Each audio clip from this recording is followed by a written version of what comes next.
What's up? Hey, mate. That Borderlands movie trailer is I'm not concerned. confidence inducing, is it? Well, no, because when was it they announced this? Because Years ago, like 2 fucking years ago. yeah, Like because it's I wanna say it was in it was like in the autumn season of 2022. Like uh yeah, it is a decent chunk of time. yeah, it's probably been in production hell. And But and I the thing look at it is, and I the look thing at is that we poster and I'm like, am I the only person that just thinks that doesn't look like a real poster? It I looks feel like fake. my only problem with this poster is that where's half the cast? Also that. Yeah, like that was my main problem when I saw that. It was just like, okay, so we have, so we, Where's Mordecai? Where's yeah, let's just Brick? like, Where's Salvador? Where's Axton? we Where's Gage? like where are all the All so the far. Vault Hunters. So far, we have 3 playable characters. Not even 4. Well, if we count Claptrap. I don't count Claptrap because I'm not really a fan of the pre-sequel game. Pre-sequel. Yeah, I'm not really a fan of that. I know it's not bad. I'm just, eh. I'm just the problem is I look at these characters and I'm like, none of them look like the only person here that looks like their character is Kate Blanchett. She actually looks like Lilith. Like when I look at her character, I'm like, yep, that's Lilith. Well, yeah, like that. But That I is. look at everyone else, and I especially look at whoever.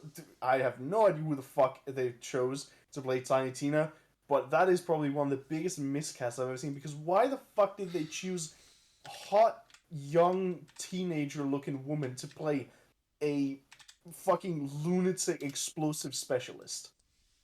There is no fucking way she's gonna be able to pull off Tiny Tina's craziness. There's no fucking way. It looks like such a miscast already. I am very curious what the fuck she's in.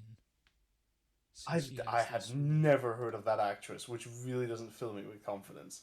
Because Tiny Tina is a very, very difficult character to portray. I'd say it's a very complex and deep character, and she is probably one of the most complicated characters in Borderlands, and I'm pretty sure we're just gonna get Tiny Tina, but what if she was normal and just hot, and she was just a wild teenager that like blowing stuff up?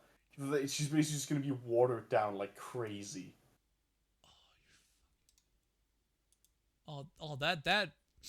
that incites confidence. Oh no. Do you wanna know what roles she has previous to this? I don't know, a porn movie? I don't know. Only B roles. Oh. She has no main roles. This is basically her first main role movie. Okay. There is a chance that she might. There is a chance that she might be one of those. She might be one of those actors trying to get into the movie industry, but Which is started fair. out in theater. Because the thing is, a lot of actors they won't actually have a lot of movies, but they'll have a fuck ton of theater portrayals, because that's something that a lot of actors do when they try to get into the movie industry. Well, yeah, of course. That's a So start somewhere. yeah, again, I guess, but again, it's just the way that the characters look. Like, why? Why does Jamie Lee Curtis look so fucking cool? Like, honestly, she looks like a fucking badass, but that's not who Tannis is. Tannis is a fucking nerd. Well, yeah, it's just like for me, that what ruins it, what ruins it is 2 things. She's old as fuck, and those sunglasses. Why the sunglasses? Why the sunglasses? She looks cool. She's not supposed to be cool. Like to me, everything. It's not the age. I'm okay with that. I always thought Tannis in the games actually always looked a little bit too young. I always found that it made more sense in my head if she actually was a bit older. For me, I'm fine with if she's like. Curtis I'm fine if she's like 40. 60 is another thing. Yeah. That's where I'm like, not saying Jamie Lee Curtis is out of her prime. She still looks great for an actress. It's just But the for wrong Tannis, sort of character. maybe a bit too far. And probably the biggest miscast of this entire movie, Kevin Hart. Honestly, I do not know why. I think they would have had a better combo character if they wanted the comedy but still wanted a serious character. No joke, I feel like they should have taken someone like The Rock. Because he could still be funny, but holy shit, if they tell him, okay, tone down the jokes, you need to be a serious actor here, he can do it. To me, he can't hold his shit. He really can't. To me, it would have been someone like Terry Crews.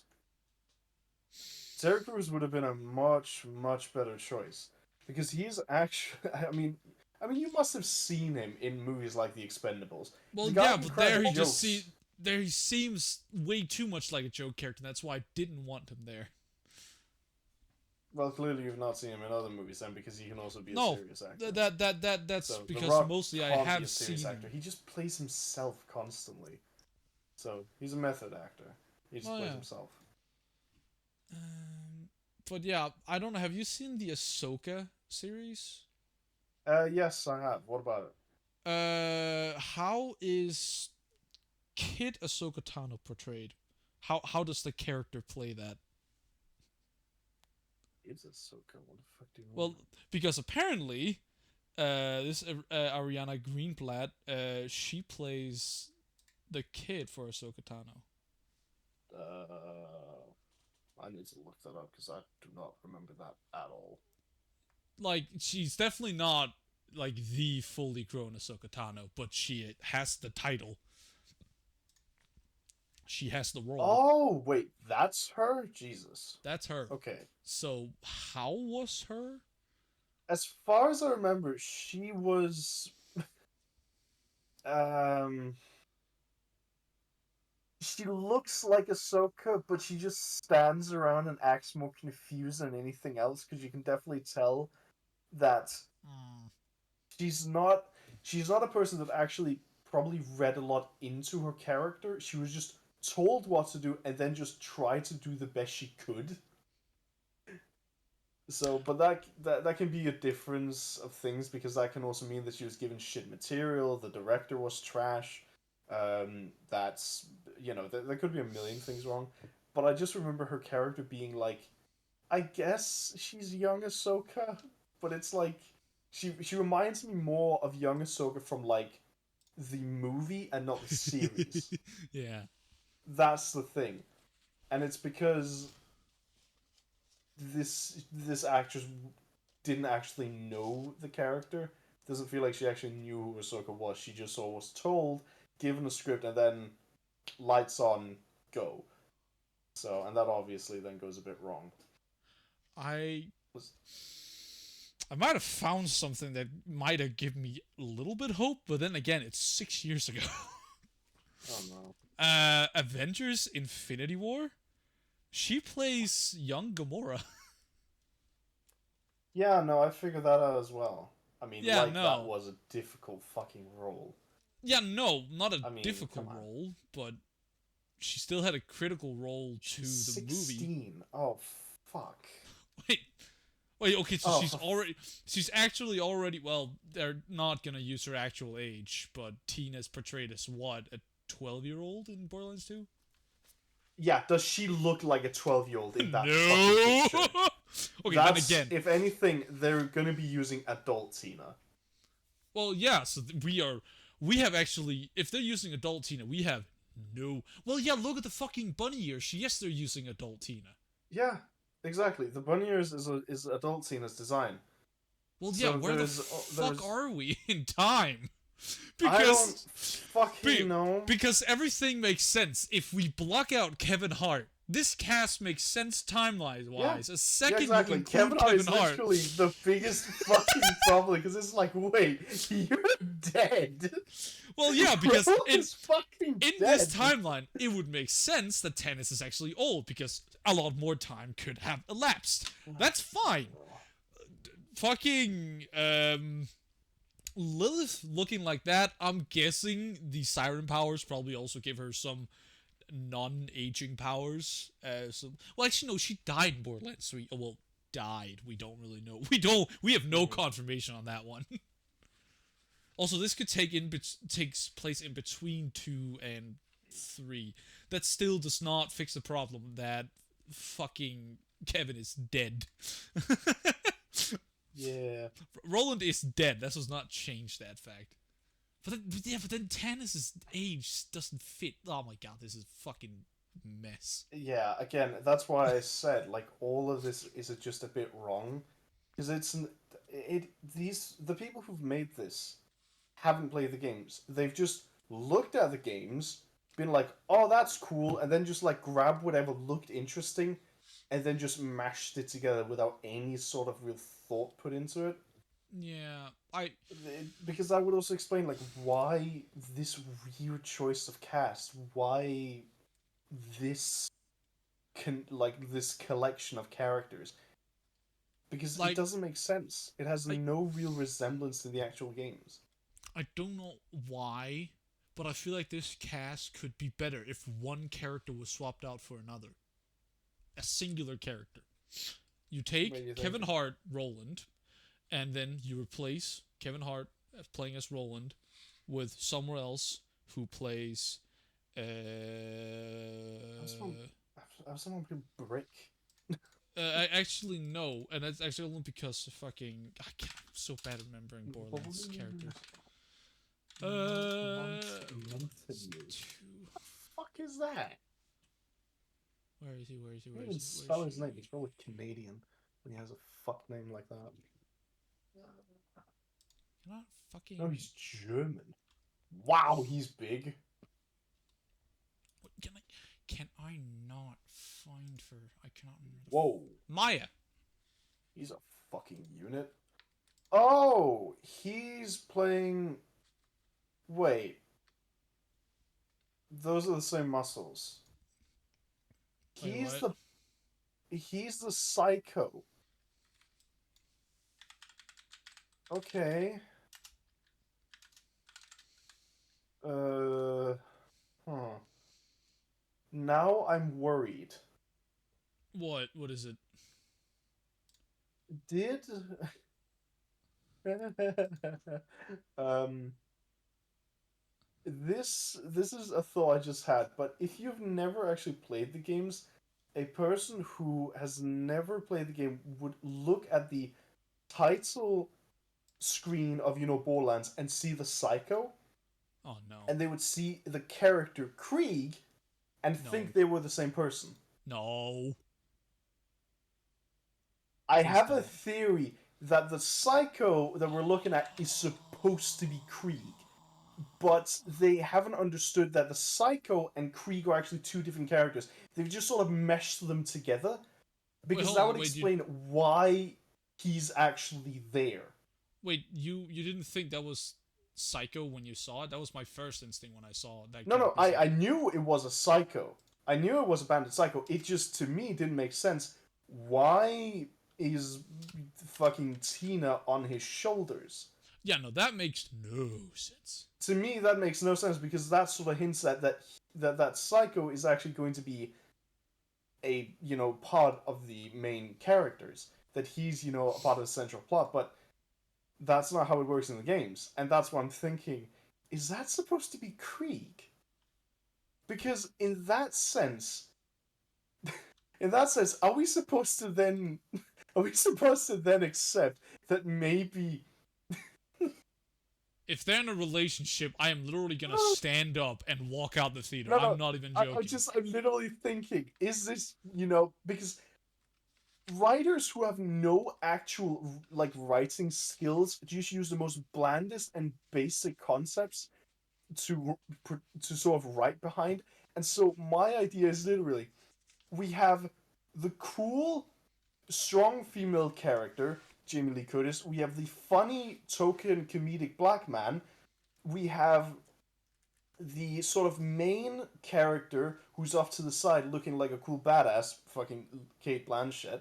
And then we have father and daughter cute couple, thingy majiggy, which is Tiny Tina and Krieg Psycho, whatever the fuck. Well, I have yeah. a theory that's what we're looking at.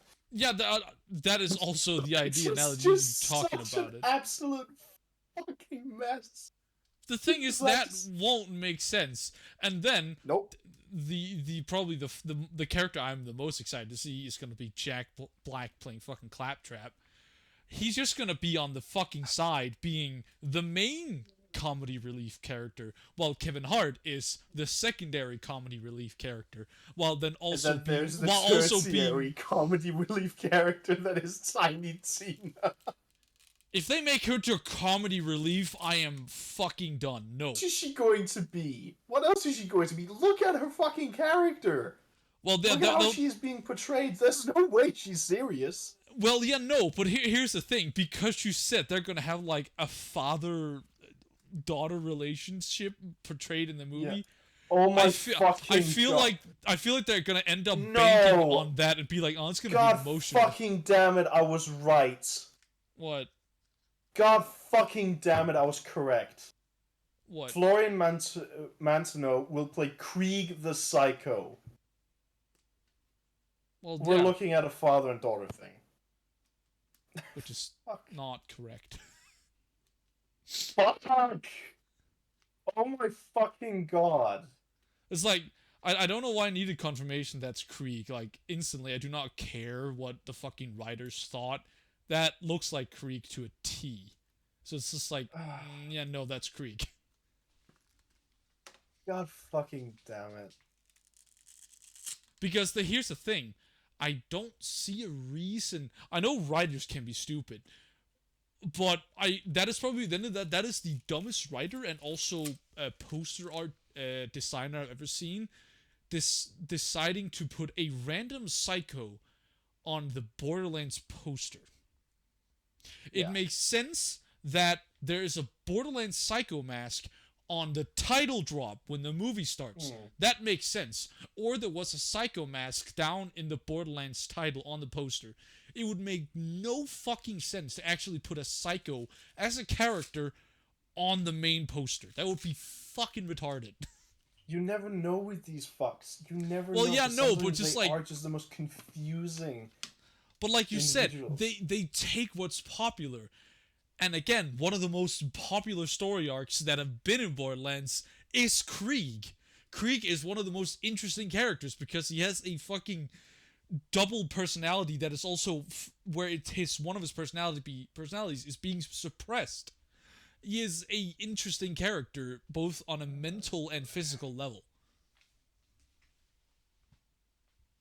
So I can see why they chose him because I bet they're gonna bank on that to fuck it. No, I know what they're gonna fucking do. Krieg is gonna be the main character of the entire thing. Let's see. I fucking bet. I bet Krieg is gonna be their crutch. The entire movie is gonna be about Krieg.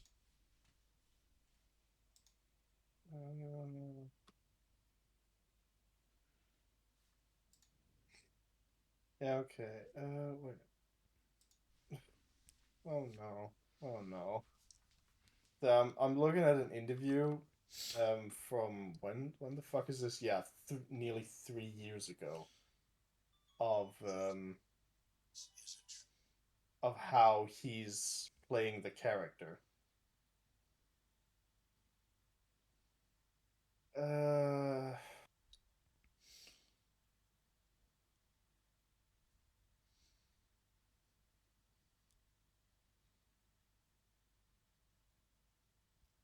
boy. Yeah, okay.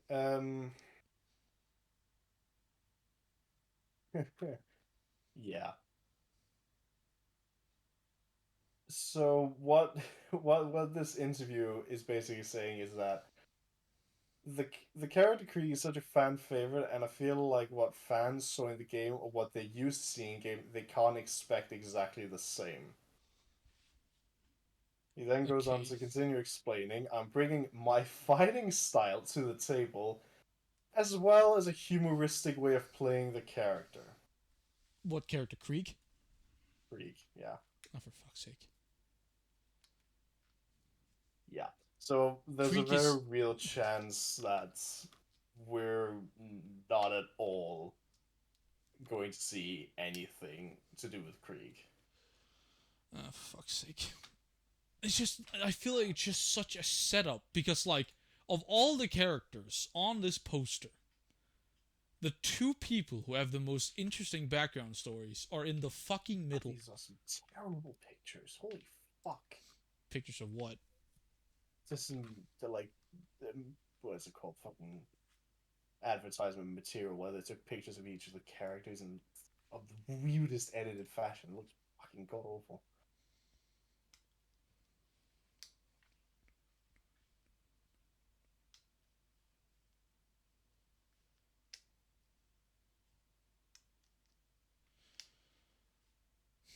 Honestly, what I think is going to be the most crucial to this entire movie, and they're going to have one chance to do it, and that's tomorrow when they release a trailer. Say it's an original story. Do not say it's connected to the timeline. There's if no if way they it fucking can do be connected. Yeah, no, but like you said, we don't know how fucking dumb they are. Yeah, that's a good point. So it's like if they do that, all hope is lost. At that point, there's no hope left. I'm still just trying to figure out. I'm still trying to figure out why the fuck would they choose these characters. I'm still trying to figure that out because it seems like such a random combination. Oh no, yeah, no, the combination is complete random. Fucking combination of characters, and the fact that they've also. I get, that you won, Tiny Tina, and that you also want Krieg, but why? Actually, God. This There's such a big chance, like you said, that the story is going to revolve around them, and I'm so worried because. Well, yeah, like obviously, like it almost just makes complete sense. Krieg has one of the most interesting like background stories in the entire game, and then also putting him centerpiece. Like he's not even Tiny Tina, where it's top of the poster. No. Yeah. He is main focus, centered on the poster. And here's the best part: the mask is white, and it stands out from basically everything else on the poster. I'm actually glad you noticed that. Well, yeah, because like they want you to like, it's Krieg. Why is he in the middle? Honestly, I didn't see Krieg at all because to me he doesn't look like Krieg. Well, yeah, no, but like when I saw, it, I was like, it's Krieg. That's kind of cool. Yeah, no, to me he just looked like a psycho. So, because to me when I think Krieg, I think the Borderlands 2 version of Krieg. That's very clearly the Borderlands 3 version of Krieg. So. Wait, aren't the designs literally the fucking same? No, they are different.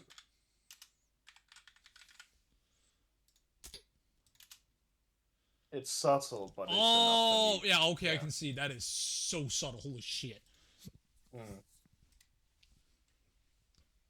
I honestly never fucking noticed. Actually, wait, hold on a minute. Did they forget something? Wait a minute. Okay, no, they didn't. I thought they forgot his eye patch for a second.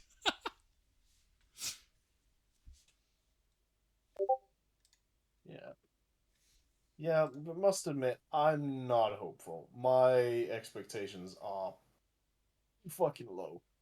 My expectations are set slightly below average. Only reason why it's from the producers of people who have made actually interesting movies in the past, something like Uncharted, Spider-Man, and Venom. Those are all good movies that have been made. So it's like, okay, so someone competent is making the movie, have not written the movie, but they're making it. So that's at least a semi-plus. And then my next thing that's gonna decide what my expectations are. Trailer tomorrow. What is it gonna say? Yeah. What are they gonna show? And just overall, what can we expect? because I those. mean, all I'm hoping is that the characters at least have some resemblance to their in-game, like, fucking character. Because if it's like, if it has, if it is like I, suspect that all of this is just going to be, a great big fun comedy family movie, Oh, it is. where you have like the little daughter who's controlling her big psychotic father, and you have like funny man number one and funny woman number two and really serious badass woman number two and three. It's just no, it's just that's not Borderlands. You've just used the entire Borderlands name and design and slapped it onto another shit comedy movie. Well, yeah, as they usually did with video game movies back in the day, that all turned out like absolute shit. Hmm. Yeah, because that's currently what I'm. Also, something I'm very excited to see now, which I just realized that because I completely forgot who that character is. Kate, who plays Tannis, that is the same actress who also plays M in the new or the new James Bond movies. I completely Wait, forgot that. wait, no. Kate Blanchett is playing Lilith. Jamie Lee Curtis is playing Tannis. Oh, then it's James Lee and Jamie Lee Curtis then. But still, what I meant was that that is the character who plays M in Hmm. the. I'm pretty sure at least. I actually might be wrong. Hold on a minute. What?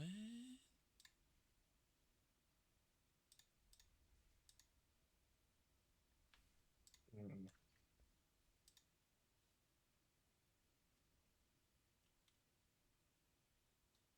Huh? Well, at this point, I'm worried if the movie is even gonna be about fucking opening a vault. I swear, like, Oh I fuck! fucking swear. Ha! Ha ha ha! Like honestly, No. like right now, I'm thinking, is there even going to be a vault that they're going to open in this movie? Like, are they going to fight a vault Fuck monster of no. any sort? Here's the Like, thing with how movies work today. They are banking on that the hype alone will give them enough money to make a sequel, and they're gonna make either a duology or a trilogy that then will end off with them opening a vault. This movie, fuck no, because what I actually wanted to find is the budget for this movie. oh no. I want to see if I can find it. Usually, budgets for movies are not released until the movie's out because, well, then you can make a lot of expectations and a lot of assumptions because, oh, low budget can be complete shit. Especially when you have big actors like this, big name actors, because usually they do a lot of carrying. That's It really is. that's really what makes me think like there's not a lot of like hope for this because you have these really big name actors, to support something that just looks completely wrong. So I'm just like, oh yeah, no, they're really not banking on it actually being like a good movie. The actors are going to be doing like half the carrying, and the name is the other half. So it's just yeah. Well, I guess it's going to be a fucking very mediocre movie with barely any resemblance to Borderlands.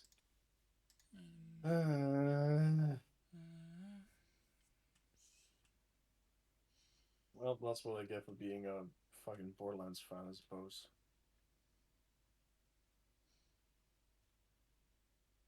I feel like like anything when it comes to movies nowadays, it's just you always get disappointed. It's like, ugh, nothing good is allowed. I don't know why I saw that character. No, that's Judy Dench that's playing M. Why the fuck did I mix those two characters? Yeah, I was just confused what the fuck you were trying to say. Because I'm like, plays I M? just when I What? looked at her for that, like, oh, it looks like her. It's like, no, it's not her. They're not even remotely the same. Again, I don't know my Yeah, they actors. both have gray hair, I You can suppose. you can say some whack ass character that has been in X movie and be like, huh? And it's like Oh, I'm not good with my fucking actor names and what I've fucking movies they gotten made. good at it. I've gotten good at it, but it's I because I watch a lot of movies, so that usually helps as well. My interest in movies is not big enough. Yeah, for me, it's like I I see them as an watch one or two a week. entertainment So, piece. That's about it. oh For, well, for me, it relies on me also finding a movie I'm actually interested in because. oh, Yeah, Expendables, I'm not gonna fucking pay attention to, but something like Soylent Green, I'm like, ooh. but yeah, but for what I can find online, again, Mm. usual, no fucking budget for movie has been released since it's not out yet. But people are expecting 110, 120 million. Oh, we're fucked. We are That fucked. is low, The- even for a starter Half of that movie. has been spent on the actors, so that tells you Yeah. everything. That tells you everything. This because all of this also coincides with a writer's strike. So there was a very, very real chance that basically we're going to get a movie that is a finished script that's just been lying in a cupboard somewhere, made like 10 years ago. Someone dusted it off because, there's no writers to hire. And they're basically like, could we mold this into the Borderlands movie thingy tie in? What you would call it? And that's basically what we're going to be getting. So we're not going to get a movie that was actually designed from the ground up to be a Borderlands movie. We're going to get something that was molded to Yeah. fit an already made comedy movie with Borderlands characters and a Borderlands sort of veneer put onto it because that's way, way cheaper to do. So that would explain why the budget is so fucking low, and also would explain why they've got really headline actors for this shit. Oh wow, am I surprised? Also, another thing that pisses me off: what the fuck was wrong with just having the actual voice actor for fucking Claptrap? What Oh, was wrong with having the OG voice actor? Why the fuck do we need to have Jack Black in everything? Don't get me wrong, I uh, like Jack Black, but like, why is he in everything? no, I think if what has happened didn't happen, it was something with that the actual voice actor for Claptrap. That was also the reason why we didn't get him in Borderlands 3. Something happened between the voice actor and Gearbox that just Yeah, made I him know that, like but I mean, like the dip. in the third game. Well, yeah, that was in the third game. Yeah, So because there we also get we got a new voice actor, and he did a decent job at I know Claptrap. So I'm like, not horrible. Like if you let he Claptrap wasn't as Claptrap, no, but yeah, I no, mean, he but was like okay. if you do what you usually do with Claptrap, it being that you ignore him and he disappears into the background, he's just Claptrap. He's not the But that's Claptrap. the He's just a point of his Claptrap. character. That's the point of his character. He's supposed to be just a background annoyance. Well, yeah, That is exactly. like a So like token joke character. He's so not even supposed to be a serious character, which is why I'm like, them choosing Jack Black as Claptrap makes me worried because he's then probably going to be a serious character. And I'm like, no that's not what Claptrap is meant to be. He's meant to be a joke character, for fuck's sake. what I'm worried about is actually they're gonna lean too hard into Jack Black and Claptrap is just gonna turn into Jack Black. That's what I'm scared That of. is also real. Yeah, that's also That a is real a chance. real fucking scenario. I know Jack Black is a really good actor. Literally, just look at the fucking Mario movie. Holy shit, his portrayal as Bowser is amazing. But I that's just also look at because the Kung Fu Panda they movies and I'm wanted like, him. dude, Well, yeah, but that's also because they wanted it and told him you need to play Bowser. You don't play Jack Black. You play Bowser. hmm, But I still haven't I watched could it. just see just like do your usual Jack Black fanatics and just fucking go for it. That's gonna go wrong. Yeah, Okay, wait. I'm yeah. just producers. Yeah, fuck, damn it. What am Why do we live in this shitty timeline where everything good gets turned to shit by greedy corporations? God fucking damn these cunts. Stop ruining everything. Fucking give Well, me your money. well, Clearly you don't know how to spend it anyway. the producers are working with about the same budget they usually are. Venom and Well, that Uncharted doesn't. had about the same budget.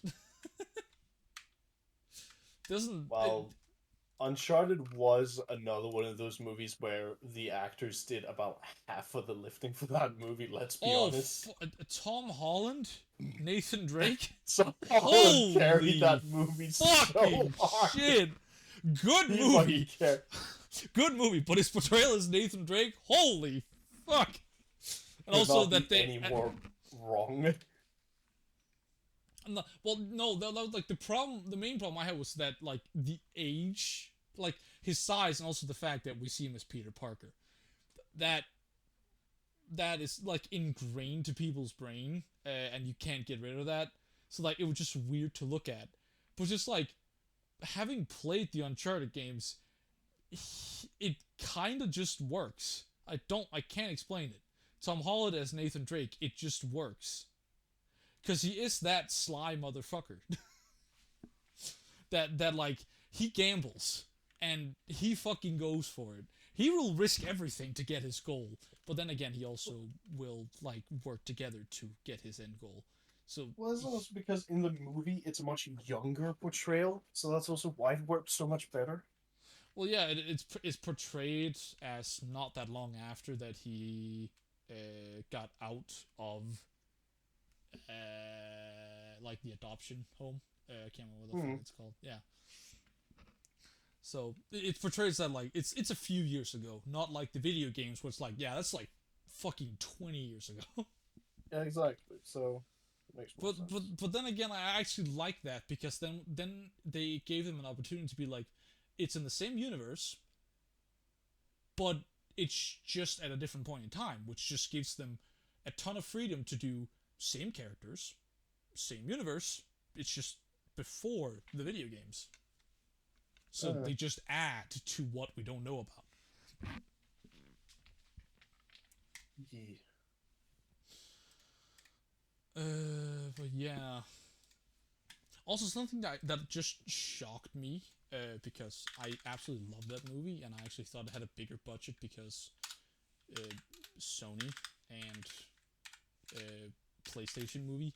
Do you want to know the budget for the Gran Turismo movie?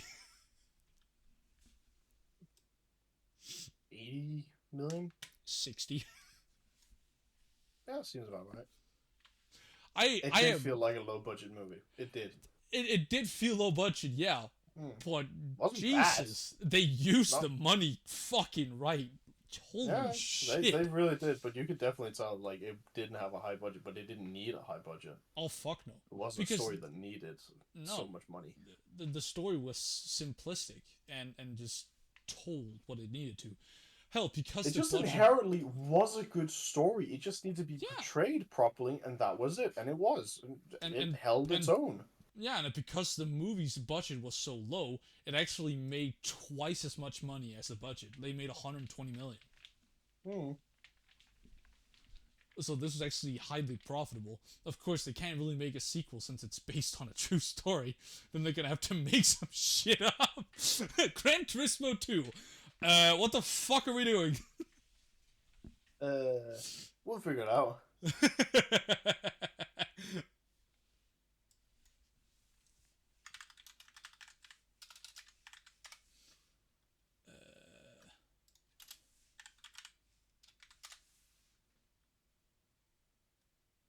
Right, well, should we begin on what we're actually here to do? No, yes. Fucking hell. Wait, really? No. Right, let's see how well this works. So, the car wall. Car. I give you car. I give you car wall, legally distinct, as you Also, know. I like how there's background music. Don't worry about it. Oh boy. So, well, we just kind of need to start We just need Hmm. like baselines for everything, more or less. Well, I guess we take our dream cars. Well, yeah, So, mine has already been slapped into just cool. so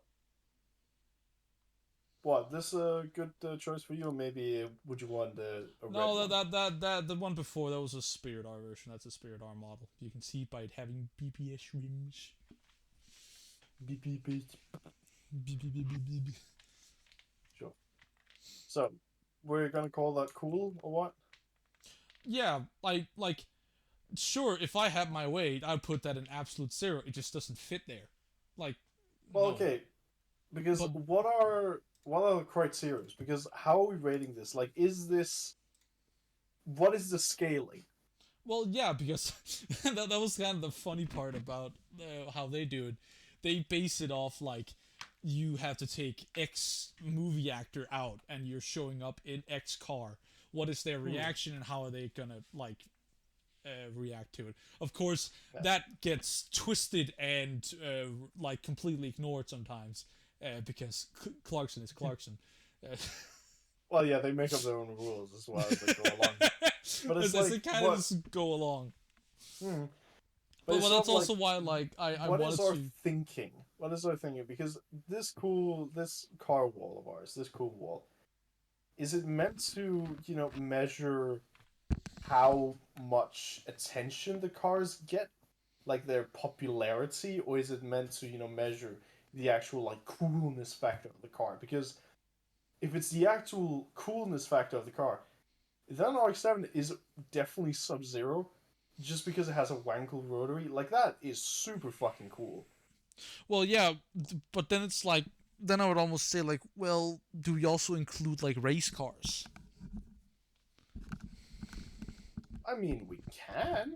I Well, don't yeah, think because we have a limitation for what sort of vehicles go in here, to be well, honest. yeah, no, it was just because like As long then as I they, feel have then four I just still wheels. feel like the RX-7 just fits better there because then in Sub Zero, I know you would probably put this in absolute zero, but in Sub Zero, I'd put the 787B because then I'd rather be like one of the concept cars for the 787B that didn't make it out like on the fucking track. That would make sense in absolute zero because I it's don't not well think we known. should think of it as comparing the cars.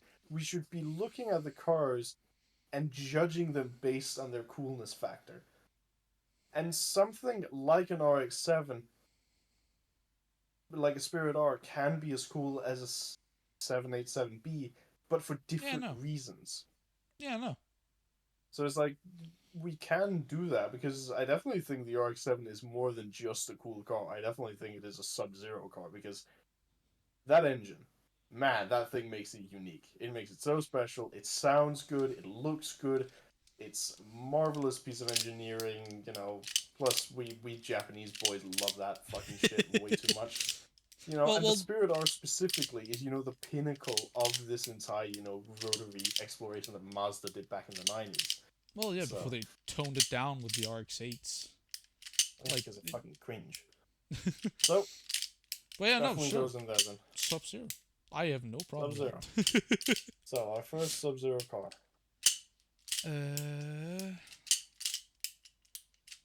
Uh, well, I guess now it's R35 GTR time. GTR. So let's see. Let's see if we can find a spin for a 2-1. Yeah. Yeah, there you go. The right Look one. at it. The black edition. Hell yeah. Oh, look at it. Oh, it's so fucking handsome. It's the God. correct. It is the correct one. I mean, I would like if we can find one in red because that is my ideal color. I'm pretty. Well, yeah. It depends on what kind of background you want. I mean, it's not bad. Yeah, I was about to say the one your mouse is over right now. That's just not bad. Big ass. Oh, okay, that was not the one I was looking at. My mouse is down here. Ah, there's also that one. So what, you're looking at this? No, I Looks was looking like at something else. It's that's fine. Say low pixel count. That was what I was looking at. Alright, sure. I'm on. So, what there is. Yeah, definitely. I would consider this another Sub-Zero car, to be honest. Yeah, no, It's not definitely. Absolute Zero, but it is, an all-wheel drive V6 road-going monster that is more race car than road car. Well, yeah. Well, then we're probably more talking about the Nismo version, but yeah, no, still. Well, it's the fact that, But it's a then, car that at the red lights can race a BMW M5. well, You yeah. know, and it's that fact that like it has two less cylinders, much lower pressure turbos, but can fucking keep up with it. That Well, is yeah. pretty fucking cool. Mm, but yeah, that does also just want to say like the Nismo and this version, like I'd say they more or less go in the same category. The Nismo, sure, it makes more power, it is more track focused. It would not go in absolute zero, even though it's more No, track it wouldn't. focused. It is still just sub zero. If anything, I'd say it goes into the cool section because then it's like it's trying. Like they say in the show a lot, it's I trying thought the too exact hard. same thing. It's I trying thought the too exact same hard. thing because I'm like, I think the regular GTR is better than the Nismo because honestly, The the Nismo is too Nismo aggressive. sacrifices so much of the coolness to basically appear, cooler to like the sort of like teenage crowd because it's got the aero kit, it's stands and it's got all this and all that and it's like got the colors and everything, but you actually get in the fucking thing and try to drive it and it's fucking uncontrollable. Well, yeah, that's also because from the factory.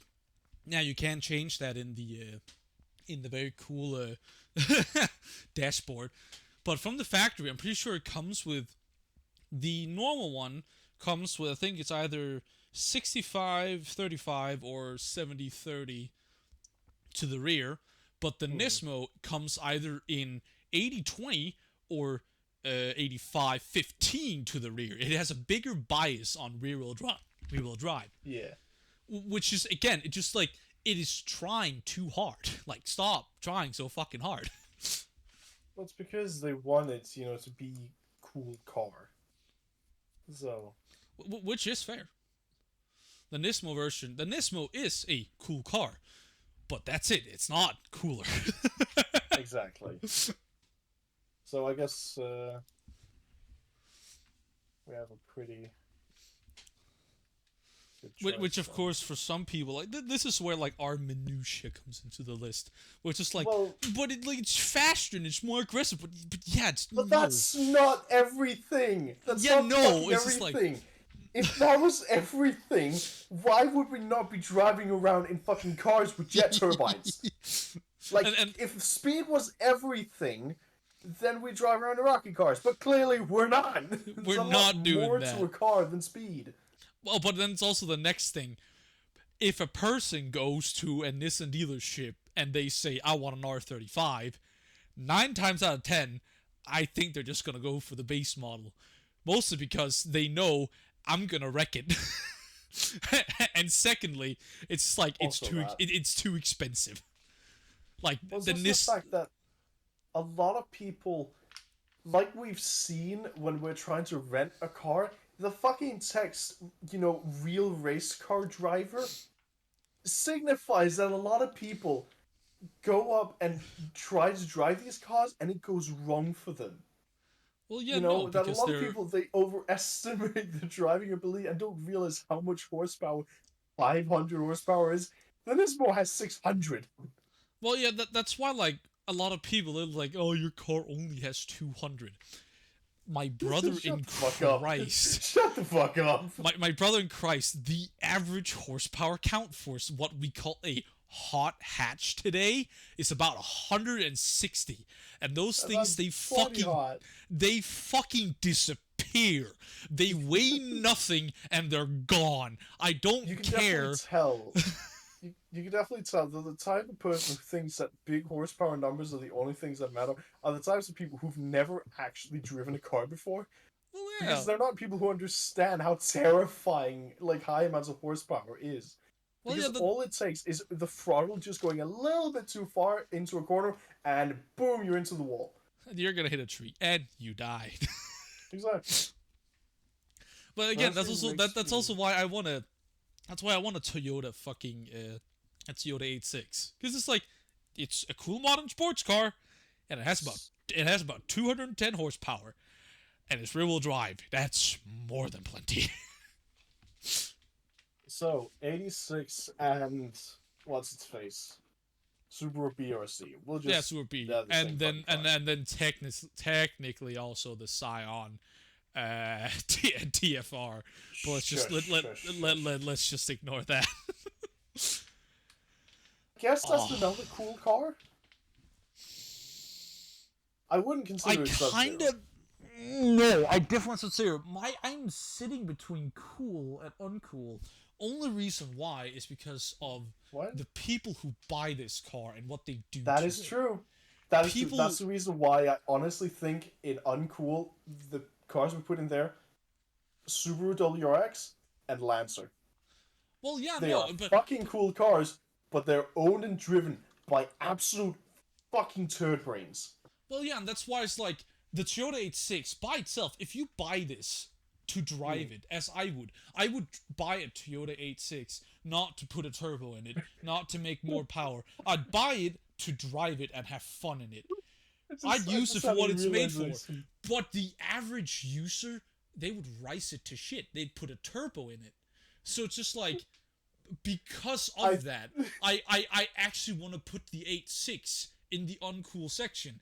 Because the people that fucking drive it are fucking liptards. I think 100,000% one of like our maybe our first cringe car. That is like, I almost want to say, I'm sorry, I almost want to put that in seriously uncool. Like, uncool. It is seriously uncool, isn't it? It is so overrated. Like, it's a funny joke, but because of Fast and Furious, this car has been overhyped to shit. Like, it is sad. Like, a semi-decent in shape Super Mark IV goes for about $80,000, and if you want like one that is in mint condition with no body panels on it, you're looking about almost 200 grand. Like, it's like the only cool Supra that exists is the Secret Labs one that has the V12 in it, and I think maybe, just maybe, that's what edges it over cringe, because it actually used to be a really cool tuner platform before all the fucking Insanely 80-year-old cool. turd brains got into this car. Like, go back to the early mid-90s. This fucking car. Holy shit. It was amazing. A pretty big sports car pushing out almost 300 horsepower. It was comfortable. Had a shit ton of tuning potential. Looked amazing. It was a great car. Today, overrated. Overrated as fuck. Like, terrible. like people who gush over this, people who gush over this thing, they need to redo their taste test in cars. Like, you need a midlife crisis to get away from this. So let's see. That's just uncool. So yeah, so WRX. Let's actually take. I love how I'm searching for Subaru WRX and I get all the modern shit versions. Should we get Google. Should we get the Buckeye one from 2002? If I'm not wrong. You mean the 22B? No, not the 22B. That one's from 1990. That's not the Buckeye one. That's the Menai one. Okay. The Buckeye one is from 2001, 2. Don't if I remember. Oh yeah, that one is fucking hell. I forgot how. I know the Buckeye. Well, no, I'm talking about the Stink Eye. Give it one more year. 2002 then. Oh, It's the one. So it's the one me and Dane like. What is it? 2000. Oh no, there, top left. That's the one. That is the one I'd say is the behind the 22B. That is the most iconic one because it's the most modern one that still looks aggressive. And that's my problem with WRX today. They just keep making it look more and more tame. It's just like, this is not a family car. This has really. This was a rally legend. The STI version. They've stopped making STI Oh yeah, versions. no, and it's fucking horrible, and They're that's why completely killing them off. and that's why I like the Stink Eye. That's the Buckeye. I like the Stink Eye version because that just looks better. It's just like, why are you making the new one? It looks like a fucking family sedan. Stop! It is. Because modern car companies only know how to make family cars. They can't abstain from making family cars. So, but let's take. The only other one of this version I'm thinking about is the hatchback version. I don't know. I would still say that goes in the same category, even though it's a different shape. That's a good one. Yeah. So, where do we consider this? Is this an uncool? Yeah, it's just uncool. Uncool. Yeah. Fuck off. Used to be cool, got ruined by both the company and the people that drive it. I mean, in that sense, we can, take like a modern one, like for example this one, and stick it in cringe. I mean, sure. We could just do that, so to sort of signify like the progression and have our. Well, yeah, Top Gear, they did also take different model years of the same cars. Like they didn't generalize a. They generalized a what could you say, like a model's lifespan. So like if they talk about the ARC-7 FD, then it's that car's entire lifespan, but because there are so many different ones. Well, yeah, with the Lancer Evo, I feel like the Evo 1 to Evo 6, they're all supposed to be ranked the same, because they all more or less look the same. True, the 4 is just because the fog lamps, that just makes it very... It's just very recognizable because of it. Oh, yeah. So, but yeah, and then we get the Riser Evos, which is Evo 7 to 9. It's Evo. But yeah, Evo's fucking cringe, just like Subarus. Simply because the people who drive them are absolute fucking dickweeds who have ruined actually really cool cars, which is a real shame. It is a real shame. It's just like, I don't understand, like, pick a different car. Do like what the BMW dickheads did, and be like, well, BMW is beginning to become expensive, and they don't look as dickish anymore. I'm gonna swap over to Audi. True that. Oh, which one gonna take? Oh god, it's so ugly. Okay. I always forget how ugly it is. Are we gonna separate this one by model year? I feel like this one, because it changes so much each generation. It's so ugly. Oh god, it's so ugly. I'm just that one's just strange cringe. God, it's so ugly. Fucking also, the fact you can get that as a wagon, that does not make it better. Oh my god, fucking wagon! I swear to God. Well, yeah, that's because all the BMW people have the smallest dicks. All the fucking BMW fanboys, they cried out for a wagon ever since the fucking 80s, and now they finally got it, and it looks horrible. Yeah. The M3 never needed a wagon. Oh, the E36. Oh. Well, yeah, the E46. That is like my. If I ever want German... I wonder where this one goes. The fucking GTR Straßenversion. I'd actually... Because it is so extremely rare, and what it represents, the actual track car that not basically cheated, literally cheated, I'd say that actually goes into absolute zero. Like, that is an absolute that is a car. legendary... recognizable it's such a middle finger to everything racing, and it's just the biggest, dick waving of just, we're gonna cheat and we're gonna do it so obviously, and we're not gonna give two fucking shits about that we're better than all of you fucks. Well, yeah, like, BMW did not give a shit. Also, it's just like, it's just like, I remember that TV commentator that that had a very famous one where just like he says like BMW happiness, Porsche sadness. It's just and it just hits it. And it's also because they gave the biggest middle finger to FIA because like, oh, you need to make 100. You need to make 100 homologation models, and they begin making them, and then when they realize how expensive it's gonna be, it's like, nah, mate, we're gonna make 5, and that's it. Get fucked. And then the FIA, they didn't even fucking care. They still got to race that car for 2 more FIA years. is just like, what do you mean you're just gonna make 5? If you look at the clause 23 Mark 7, it says that we have to only make the 100, but it gives us no time frame for when we have to make them. So we will just have an indefinite delay on when we will make the cars. Oh god. But I actually think the best example to compare the BMW M3 GTR road going version, the Lexus LFA, these two cars are similar in one way. They lost money selling it. BMW lost so much money. They went for like $300,000, making the cars cost like over $500,000. They earned no fucking money. So we don't really care if a company loses money, because if it fuck no, if they lose makes money on a it, cool car, then it's justified.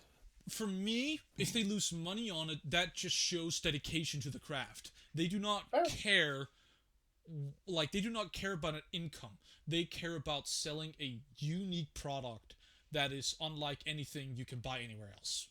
And that is something the M3 GTR and the Lexus LFA both stand for. They did not earn money, but they made absolute zero cars then.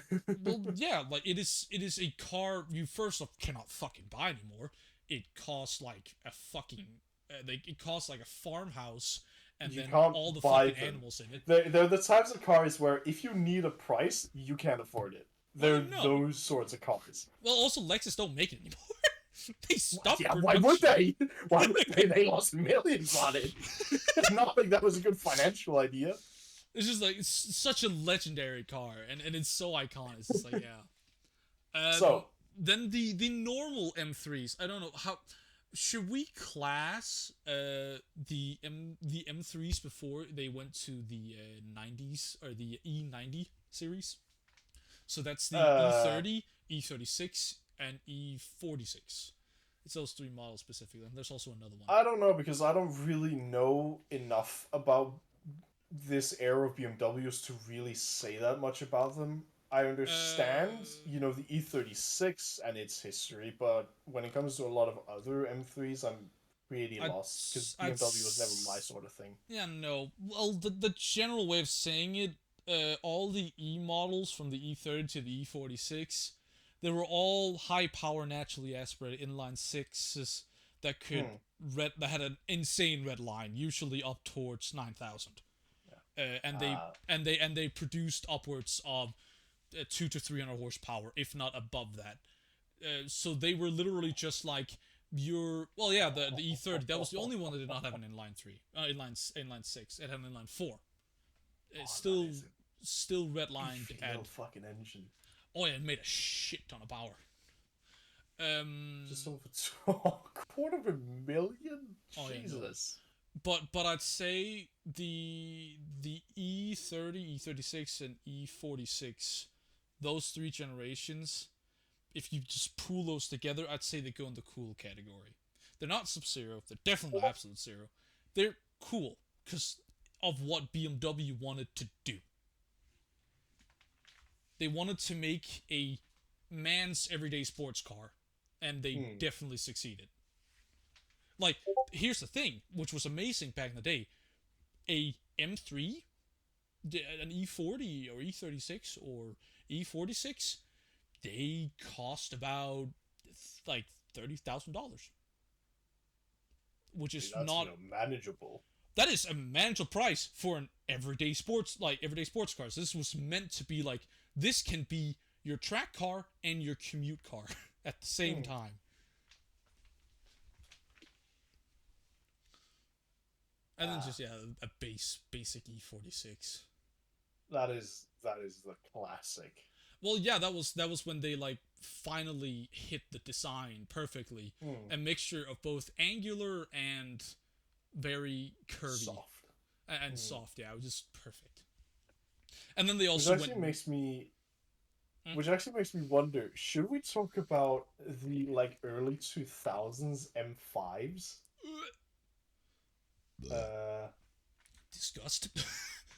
no, dude. You do realize these cars, they have like Oh, V12s and V10s in them, right? all right, yeah. Though, okay. Yeah, Well, those versions. what?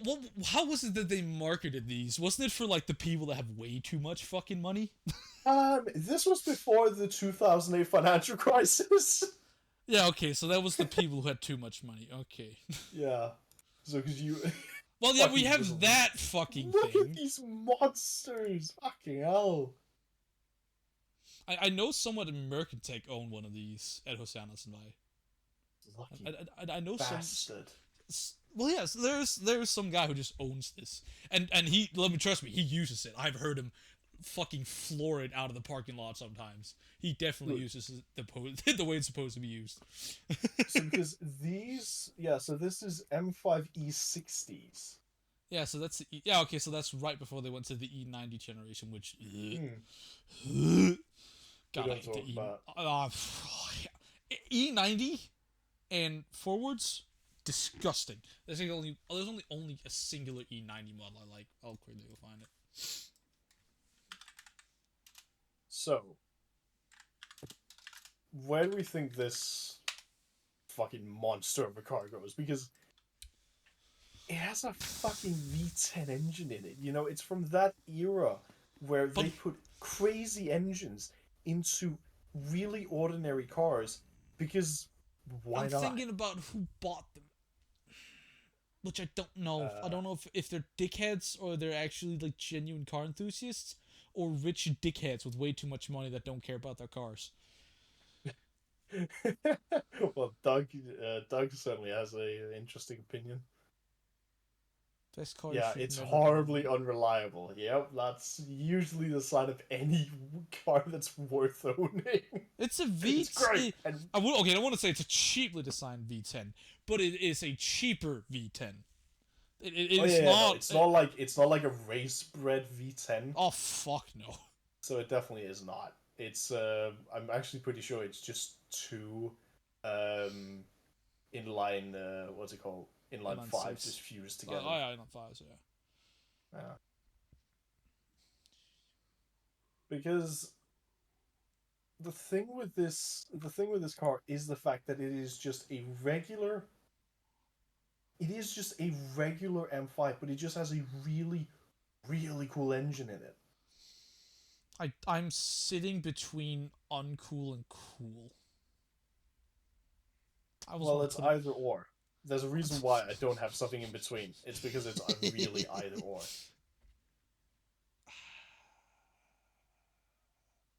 I just see So this like a. because I see Jeremy this a. Clarkson, I see this a dickish car. I don't know why. It's it is. It very much is. It's very much owned by the type of person that um they're the type of person that publicly says how much money they donate to charity anonymously. They're that type of person. Yeah. They're that type of selfish person where they're so self-indulgent that they don't really care. Because Jeremy Clarkson loved this car. In the earlier episodes of Top Gear, I remember him talking about it, and he loved it Yeah. because it had that crazy fucking engine in it.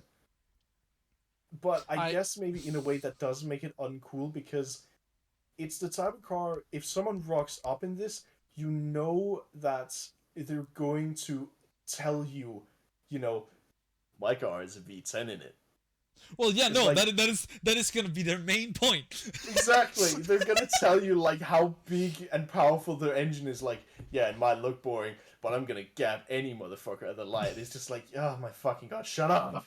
Well, yeah, he's gonna gap anybody at the light if he can get the power down, which he can't. No. That's the crazy thing. Totally could.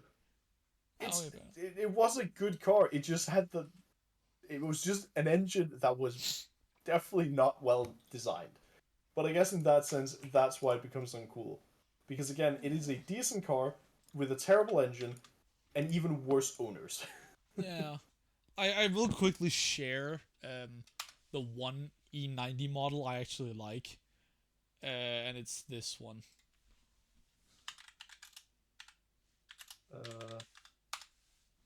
Did you send it to me or what? Oh yeah. Yep, send it to you. Oh yeah, the GTS. The GTS. The only reason why I like that is actually like what it's made for, and it's made for track racing, and you can also take it on the road, but mainly track racing. And it's just like they kind of took this very uh, this very flowy design with almost no angles on it, and kind of make it make sense by making it into a track car. That's the only reason why I like it. The normal M3, that thing can fuck off. That looks disgusting.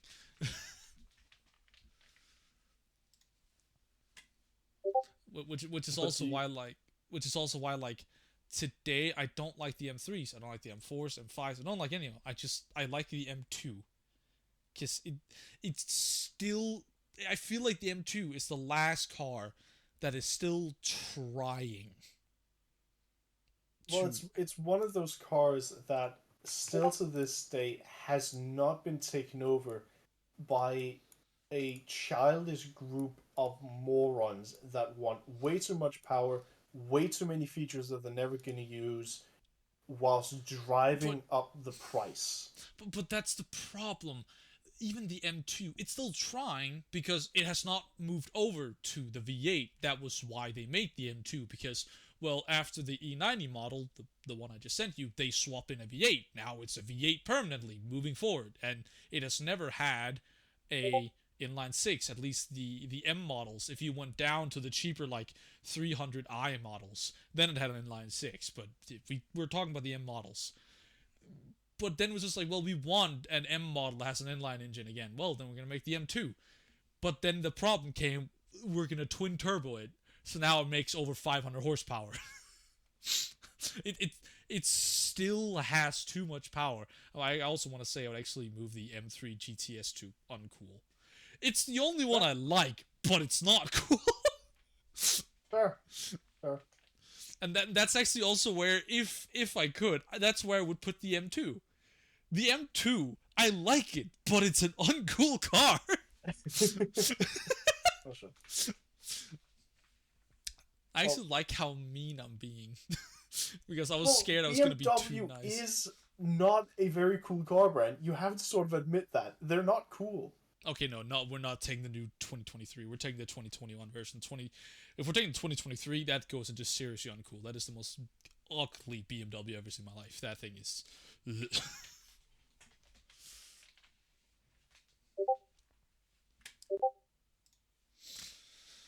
Oh boy. Oh wait, he found the premise? Oh shit. Oh no. Oh no. Everything is wrong. Everything is wrong. Hollows with a mysterious past reluctantly returns to her home planet of Pandora to find him. The missing daughter of the universe's most powerful son of a bitch. Atlas. But Atlas is a company, for fuck's... If they make Atlas into a person... A feral preteen demolishes Krieg Tina's muscle bound red ugly challenge protector. Great. Yeah, we fucking called it. Yeah.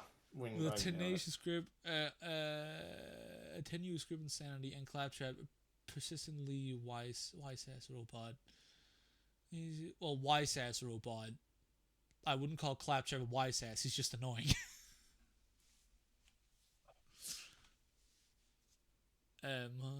Must battle alien monsters and dangerous bandits to find and protect the missing girl who may be holding the key to an dimension. Oh, yeah, no, they're like, yeah, I called it also. They're not opening a vault. They're finding the key to the vault. They're not opening shit this movie. Yeah. This movie is just the key. And if this movie does shit, they're never gonna open a vault because they're not gonna have the money to open the vault. I don't want to watch this movie now. I'm not gonna waste my time. I'm not gonna watch it. I'm gonna watch it when it comes out in streaming services. I'm not gonna. Yeah, I'm not gonna watch it. Yeah, no, that's it. Yeah, no. It's just a fanfic. Yeah, no, that's about right. I'm already... like, I'm already scared for the trailer tomorrow. I don't have any hopes. They're gone. Been vanquished.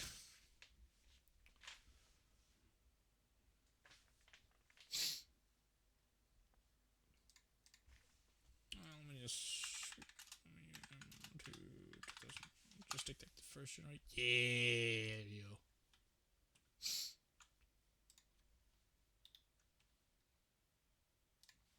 The first one, where they actually, I feel like they gave a shit.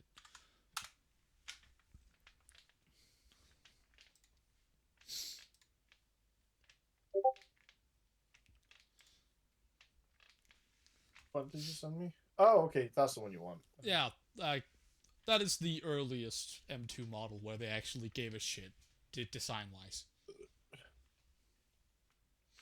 Isn't that the one? Yep, same one.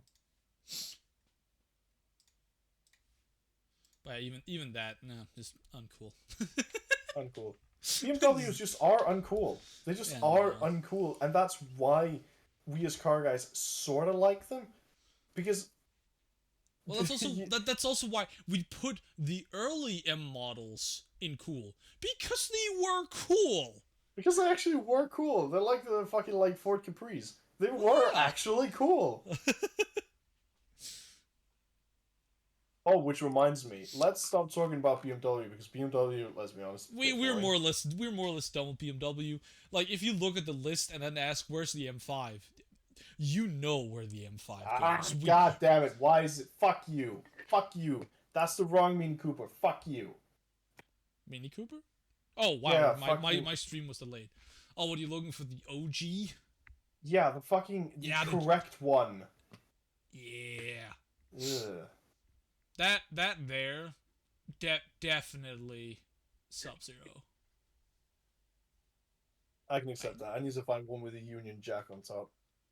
If I can find one with Union Jack and stripes, then it's the same one my dad had. You're looking for the old Cooper S. It's the old Cooper S model with the wide body on it. That was the only one that got the Union Jack on the top, at least from the factory. Yep, there you go. Yeah, there it is. That's the one my dad had. Hey. Yeah. Such a fucking good-looking little thingy. It's a great little car. Oh. What the fuck was looking at? We're not doing anything. We are. God, you're making the wall of cool. No, yeah. No, it's not wall of cool because that's trademarked. This is the car wall. This is legally distinct. The car wall. Because we're also sticking to the way that we're ranking the cars, and we're not making up semantics to change the rankings. We're not making all kinds of random excuses. We're actually trying to be a bit objective here. I actually show him the list because I'm still trying to find picture. Oh, well, I thought you already found one. No, it wasn't correct. It wasn't right. There we go. I need the side profile.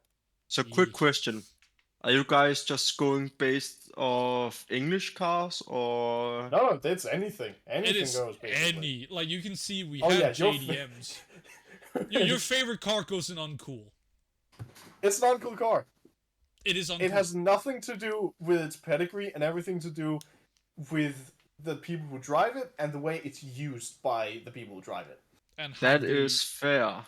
Yeah, exactly. But I will say, fuck you guys. Yeah.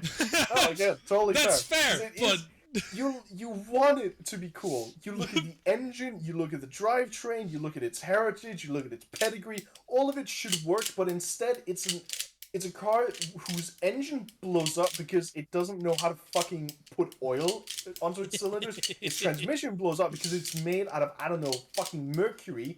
The people who drive it fucking stick shift with a fucking hammer because they want to look cool and they constantly go fucking clink clonk, clink clonk, whilst over revving the fucking engine constantly and going way too fast into corners. Yeah. And then we also, for good measure, we took the modern WRX and we slapped it in cringe, because that's where it belongs. Just fucking fuck that car. Fuck that car. It belongs in cringe. Belongs in le cringe, le cringy. So, but what should we take? Because I feel like we've been tiptoeing around American cars. Well, yeah, American cars. So because what should we take? What is I an wanna American car? take something that's. We need some more shit that's uncool or seriously uncool. We need some more of that. What could I think of that's just like that is I horrid don't know, and Renault disgusting? Motors. No, I just, fuck we just search up Peugeots and just slap in every single one. Did you not hear the fact that he said American cars and you go for Peugeot? No, it's just he wanted more. What's it called? I Uncool cars, and I'm just like, French cars. You know, they're all uncool. I know which one, and it's the perfect one because every single person who ever saw this car and heard about it before it was released hated it even before it was released. Is Because it the of one Aztec? fact, nope, the Fox body. Oh, fuck yeah, that thing is. That is a seriously uncool car, and I can say that because that here's the is next pretty thing: bad. I want one. I am What not the even fuck joking. is wrong with you? I Why want do you one want one? because it's actually a really cool V6, but people hate it because it has a V6. Yeah, no wonder. But I want one because I like the shape of the Fox body. But I still know it is a seriously uncool car. This is not a cool car. This thing is it is vile. You know what is another really uncool car? Nope, that's not the one. Fuck. Why did it input that? Fuck you. Oh, the Mach-E? The original Mustang. Oh, with the inline 6, yes.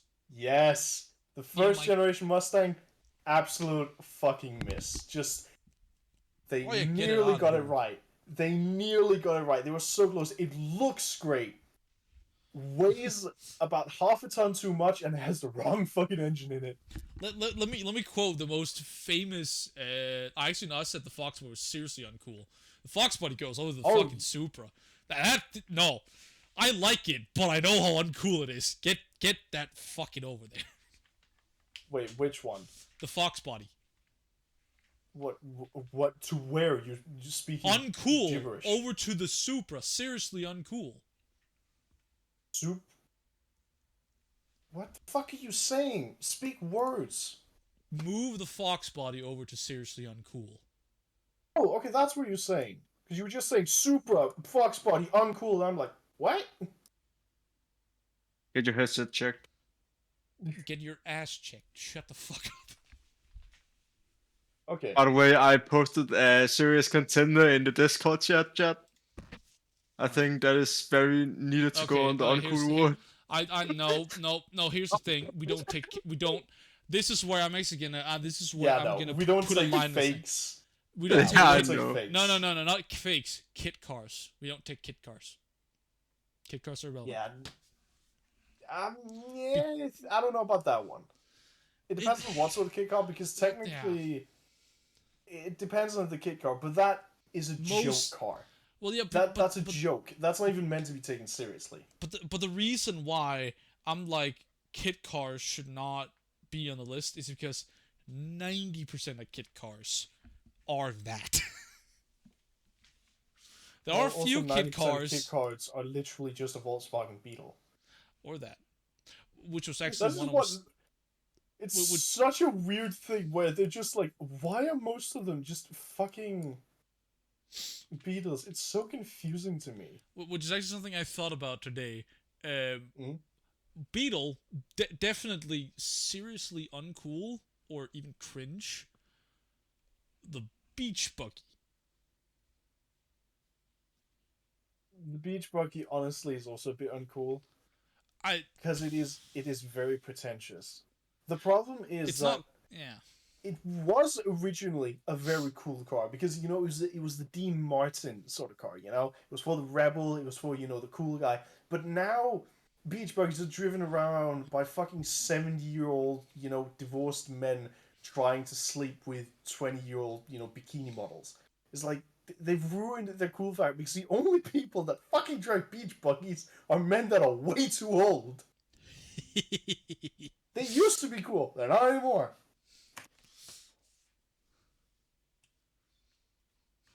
So Volkswagen Beetle. Yeah, that's a cringe car. That is a cringe car. Oh yeah, the modern one. Nah, no, get that thing is going straight to fucking cringe. Fuck that thing. It's even in a terrible color. Who the fuck looked at the Beetle and was like, It's yes. beige. Was like, yes, puke brown. Nah, it's beige.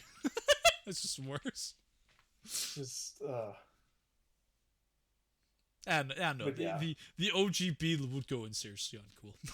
The only thing that props it up a little bit is the fact that it has some really cool kit cars.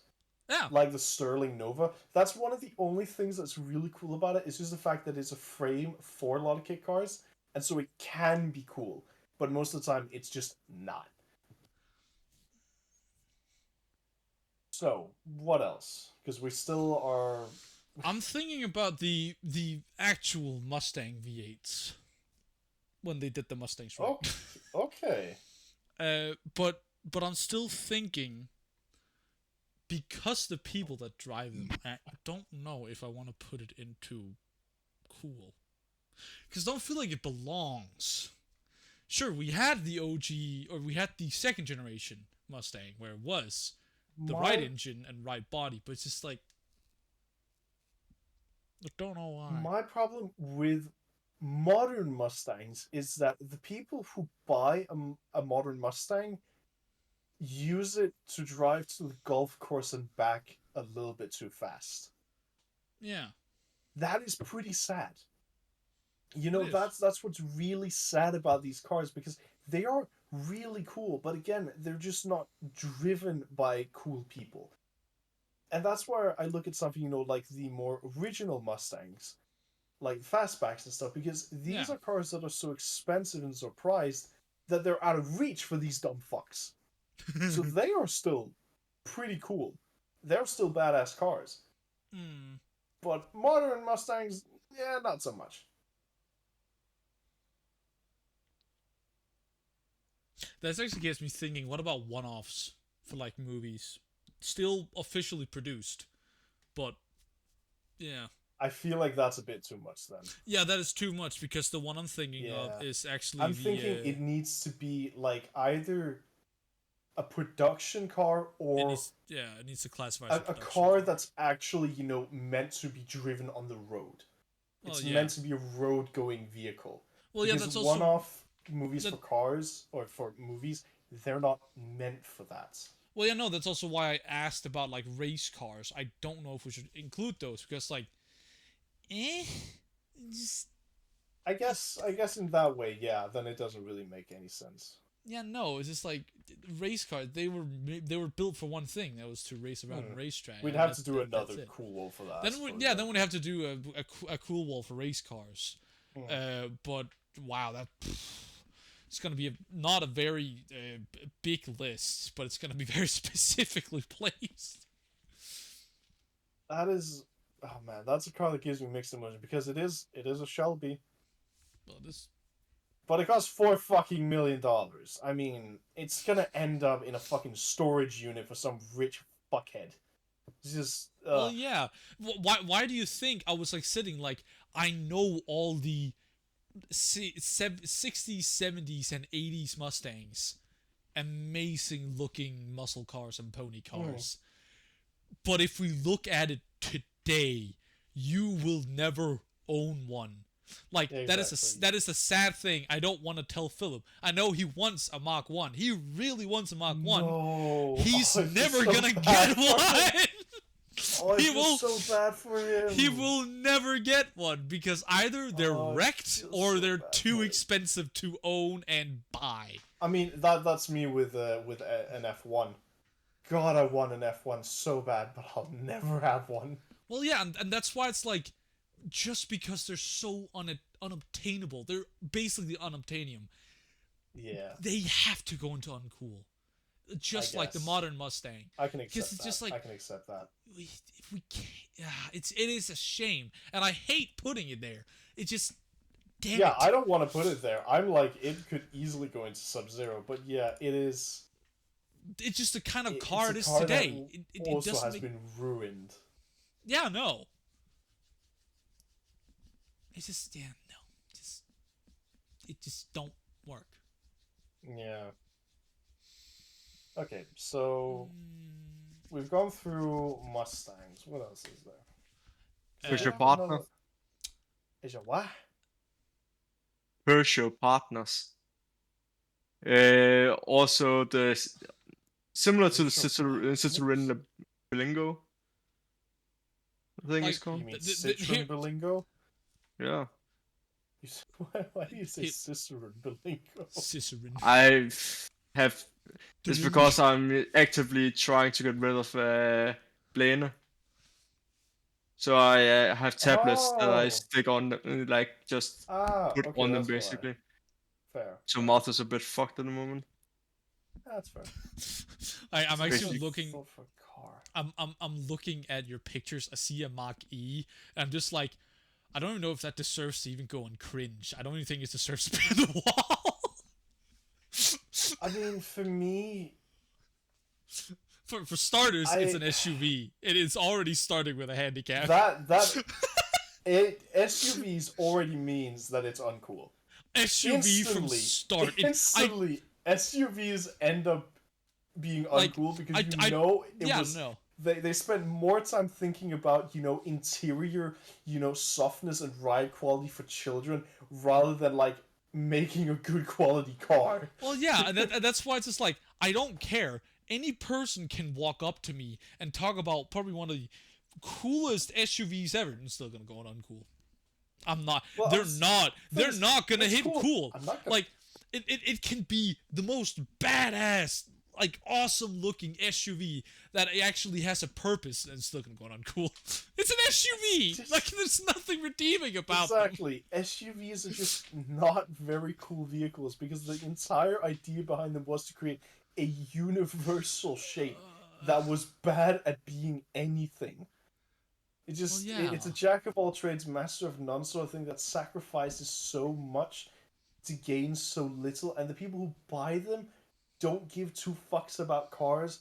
The companies that make them clearly don't care about making cars anymore. They care about so you making just end money. up having something that is completely soulless, only made for profit, and driven by just nobodies. It's like I'm still contemplating even nah, it's seriously uncool. The Mackie is seriously uncool. Simply because it is using the Mustang name and dragging it through the mud, using that name as a last hurrah to sell you a fucking EV fucking SUV. Well, if it had a big, great thumping V8 in it, I would put it in uncool. But the fact that they've just put that name on a fucking EV SUV just makes me like, why? Why? Actually, if they had made the Mustang Mach-E, or just I guess it'd be the Mach 10 or something, if they put an actual V8 in it, and actually like focus on like, this is gonna be a cool SUV. If it had rivaled the Urus, oh my god. Imagine a Mustang SUV being able to rival the Urus. That would have been pretty good. That'd been pretty cool, pretty fucking good. Oh shit, I remembered.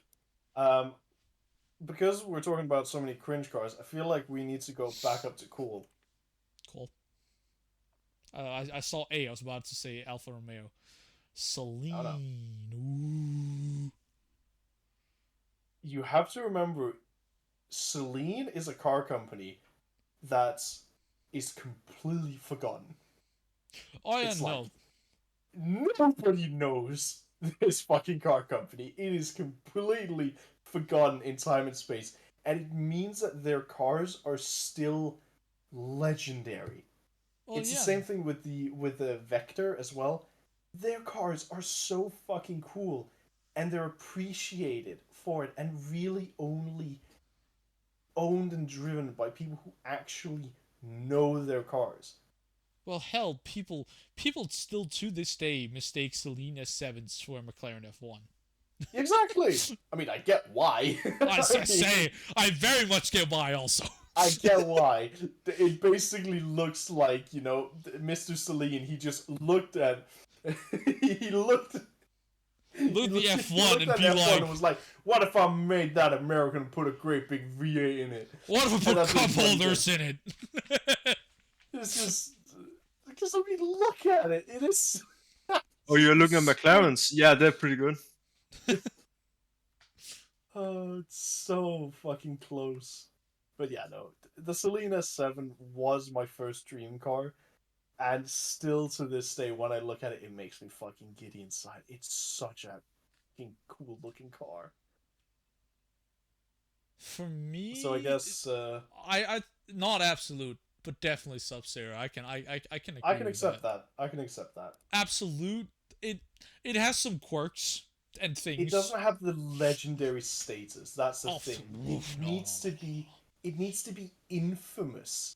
There needs to be, some sort of like backstory, some sort of like legend behind the car that really trots it up. Which is maybe why another car we should add to Absolute Zero is actually. Oh no, we can't. I was gonna say the R34, but we can't do that because people who own R34s are fucking cunts. The R34, I wanna say it can be Such a cool uncool. car, completely ruined by everyone who's ever touched it. Yeah, and then the thing is, I wanna say it can go uncool. I feel like it needs to go seriously uncool. It is seriously uncool. It's so sad, but it is actually seriously uncool. I It has still been want. completely ruined. I still want to own one. Like, it is not as overhyped I as a don't. Supra. Like, it is not as overhyped as a Supra because the Supra is overhyped beyond belief. But this thing is also still overhyped. It just the problem is that all of the kids that own these cars know literally nothing about it. They Well, don't know know it was in Fast anything. and They Furious. just read off of the fucking the Wikipedia page and that's it. I have They a they great gift for this. actually don't understand anything about these cars. And it just ruins them completely because of it. I have a great gift for you, Gordon. Oh no. Yeah, exactly. That's literally what I was thinking. Like, wow, you read the brochure. That's Wow, you can read literally the what these brochure. people are like. It's like that's literally. Which reminds me, because we need to talk about this my fucking freak, the God. Dodge Viper. I will say, I will instantly admit, I have a soft spot for the third generation. First, second, they can fuck off. The fourth one from 2016. You don't like the ACR version. Oh, that's fair. Well, no, that's the thing. The ACR version of the Mark III is why I like it.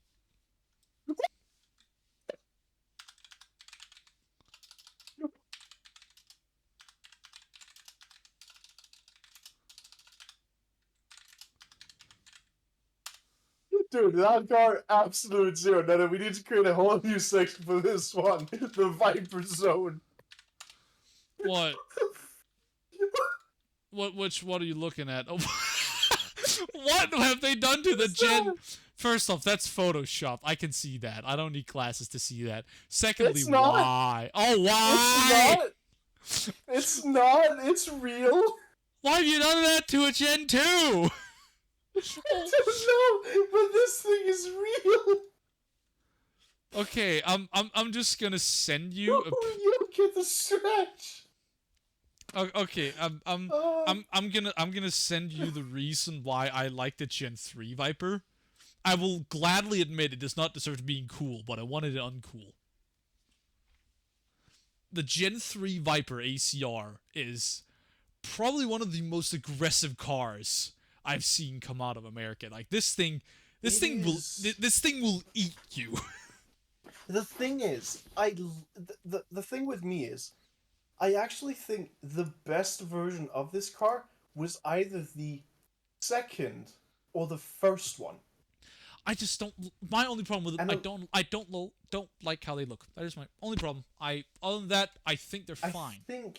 I think that's why it's actually one of the coolest cars, because it's one of those cars where you look at it and you have no idea what the fuck it is.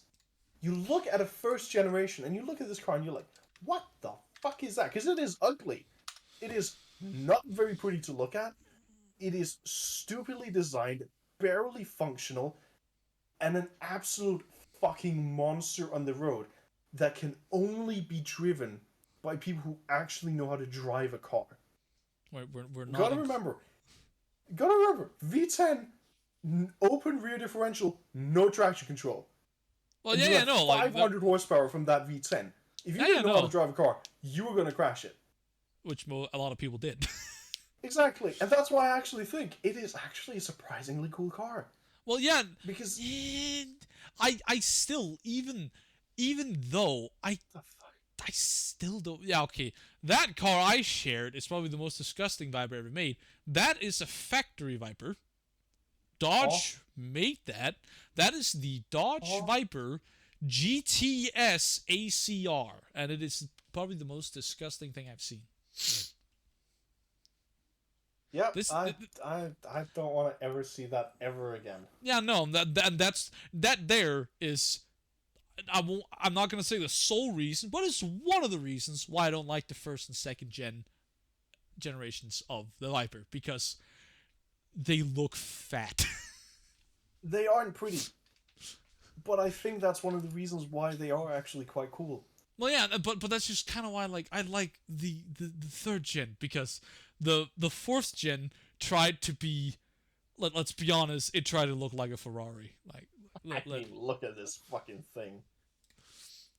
It's trying way too hard. It is trying way too hard. Even the fucking Top Gear episode where Hammond drives is in America.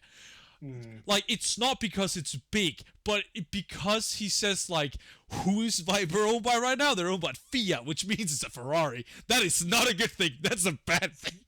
Yeah, exactly. That's sort of... Yeah, that's not quite right. And that's why I like the third gen, because that was the last proper American Viper. That was the last one they made. Going to McDonald's for a fucking gourmet burger. That's not quite how it works. Well, yeah, that's why I like the third gen. The third gen, it has a place in my heart. It is still uncool because it's a Viper. That is the one thing. You're wrong, because I consider the Vipers to actually be a cool car. I consider this to be cool because they're a part of that class of cars that still haven't really been taken over by dumb nerds. They still remain, that sort of, respected and revered, sort of class of, really high-end muscle cars. I will say that for me to agree with that, there will be a consensus. I will only allow the first gen. The first gen was extremely unique in both how it looked and how it was designed. The first gen Viper, you can't find anything and say, "Oh, that looks like a first gen Viper." No, it does not. Exactly. You cannot compare anything, because it was not a drop top. It was a fucking roadster. You can only remove the top part of the roof. It was just that's weird, and it was just no traction control, no nothing, no ABS, anything. It's just die. Exactly, and that's why I think they're pretty fucking cool. Because they are that sort of balls to the walls, no fucks given. If you want to drive this car, you better fucking know how to drive a car, dumb fuck. Otherwise, you shouldn't have bought it. Well, yeah, and that's why it's fine. Gen 1, I can allow that to go uncool. All the others, they're going uncool or lower.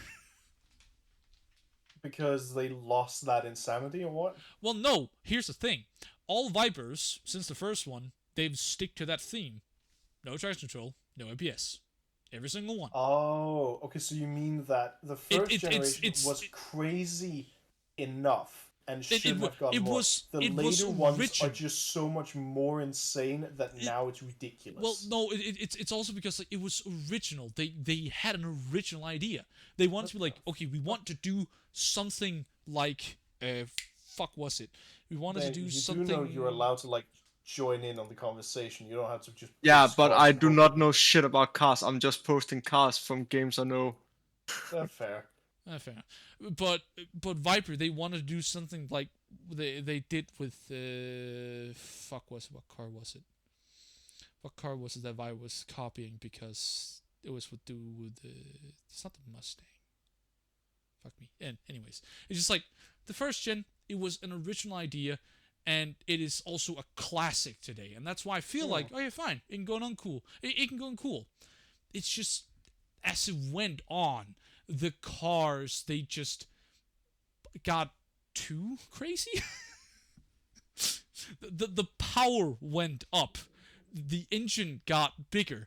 It became more unstable. It's just like, that's why it's like...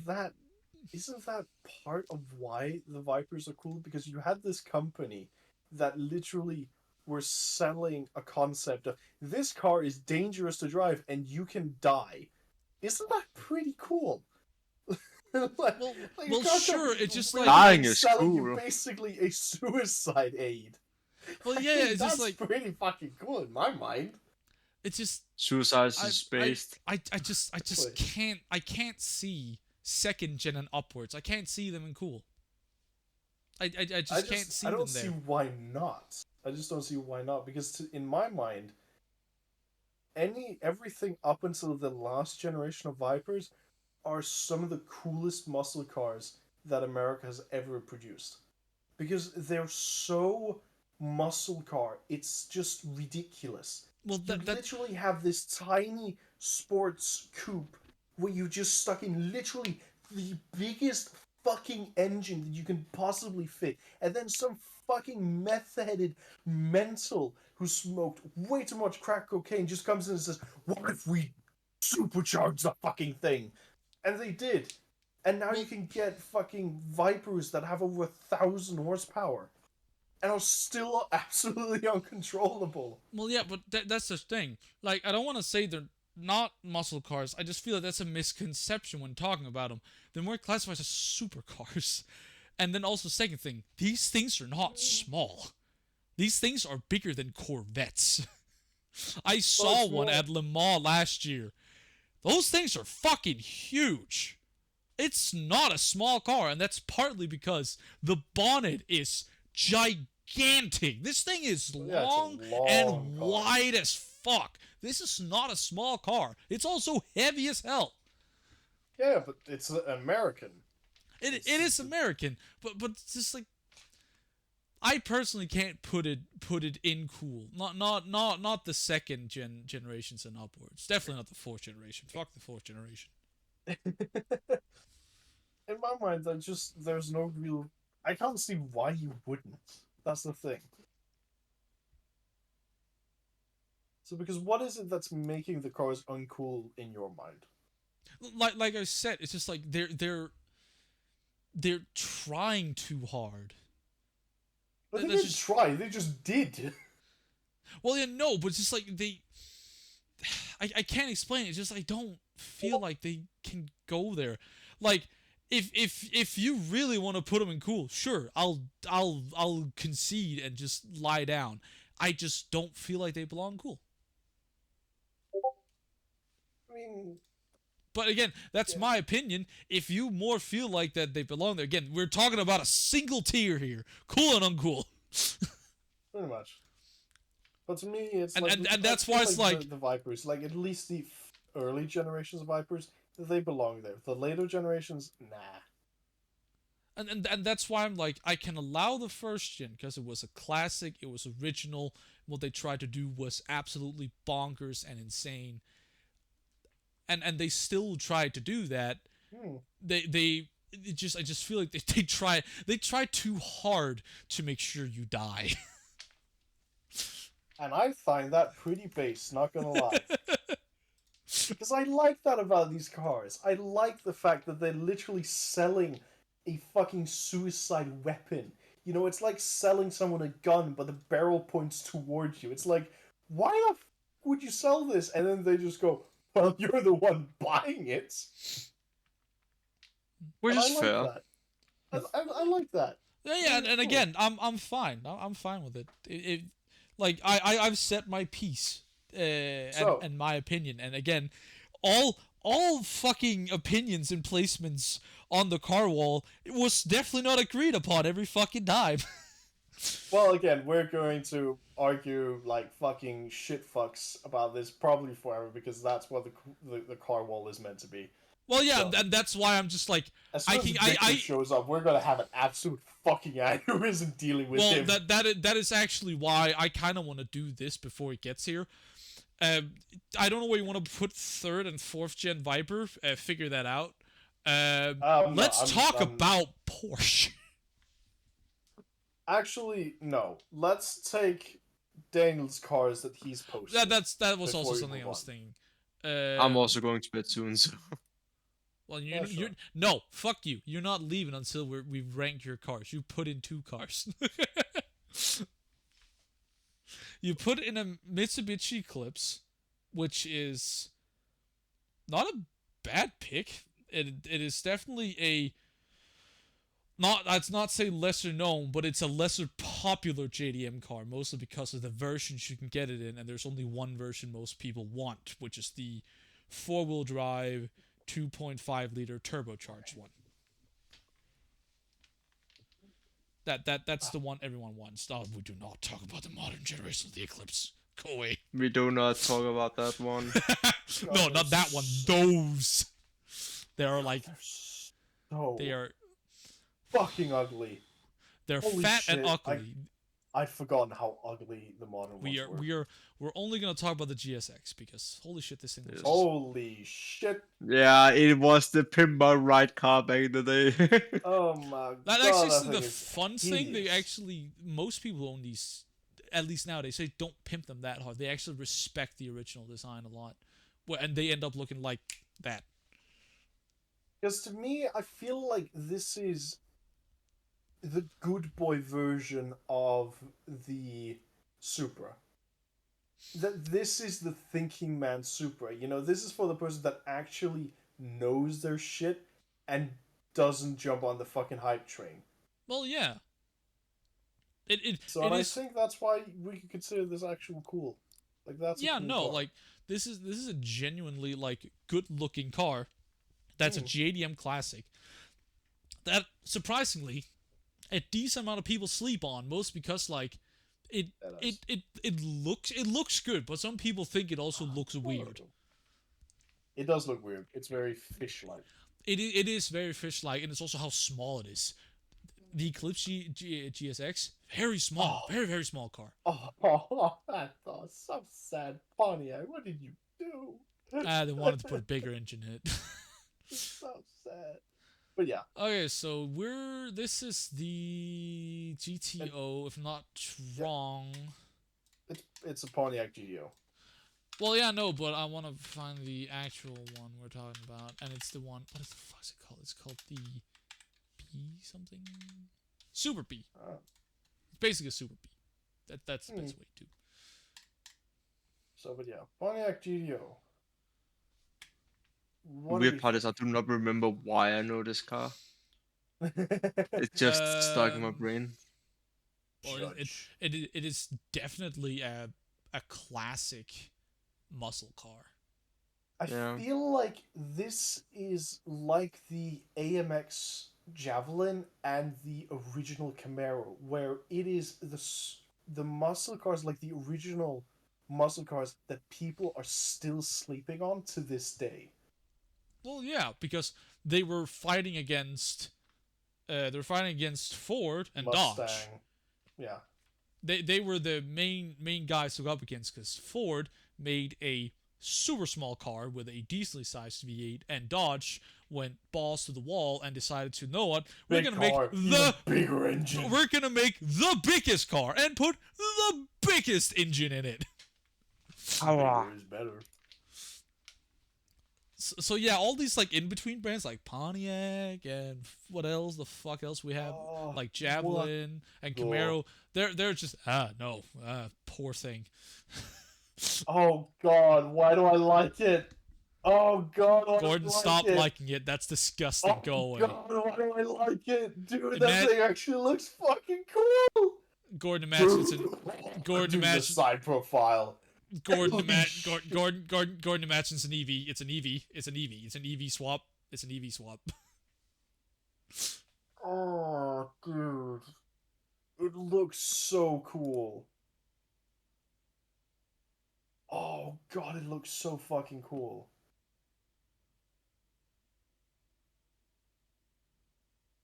Oh, my God. Why does it look so fucking cool?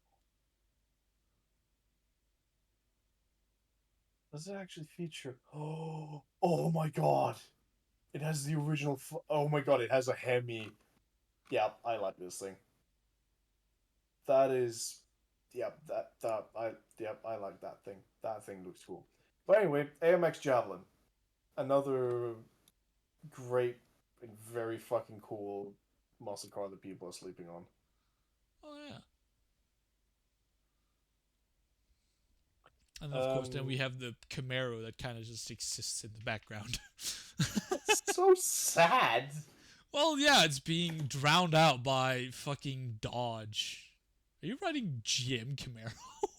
Wasn't it GM? No, it's Chevy. No, it's Chevy. I think it's because back then. Back then it was GM. Then it was. Yeah, back then it was GM. That's why. even still today, Chevrolet is owned by GM. General Motors owns a lot of car companies. My fucking god, this is too fucking funny. I was trying to search up. I was wondering, I wonder what kind of car subreddits there are. Something like Cars, Idiots in Cars, Cars India, Cars Gone Wild Amateur. OG Yep, Camaro. Cars and Cons. Show off your motor and your misses, or just shamelessly spread yourself all over a vehicle. Common cars? What? Yeah, the C28 Okay, the models. OG Z28. That thing is handsome. It's mean. It's mean as hell. That thing is pretty fucking handsome. The original, I can see why it didn't sell very well. It's got that thing ugly as shit. That's the thing. I have a soft spot for the OG because like I actually like that more than an OG Mustang. If I stood and I had to choose between OG Chevy Camaro or OG Ford Mustang with a V8, I'd take the Camaro. I just like it a bit more. I'd take the Mustang in a heartbeat. It's not good looking in my mind. I like it. I just like the design. I like the design. Okay. But definitely. So which one are we taking? So either OG or the C28. But the C28 is the revised model where it looks like it's gonna fucking eat you. So.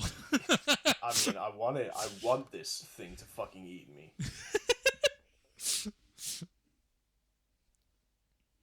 That's always been. Well, the C28.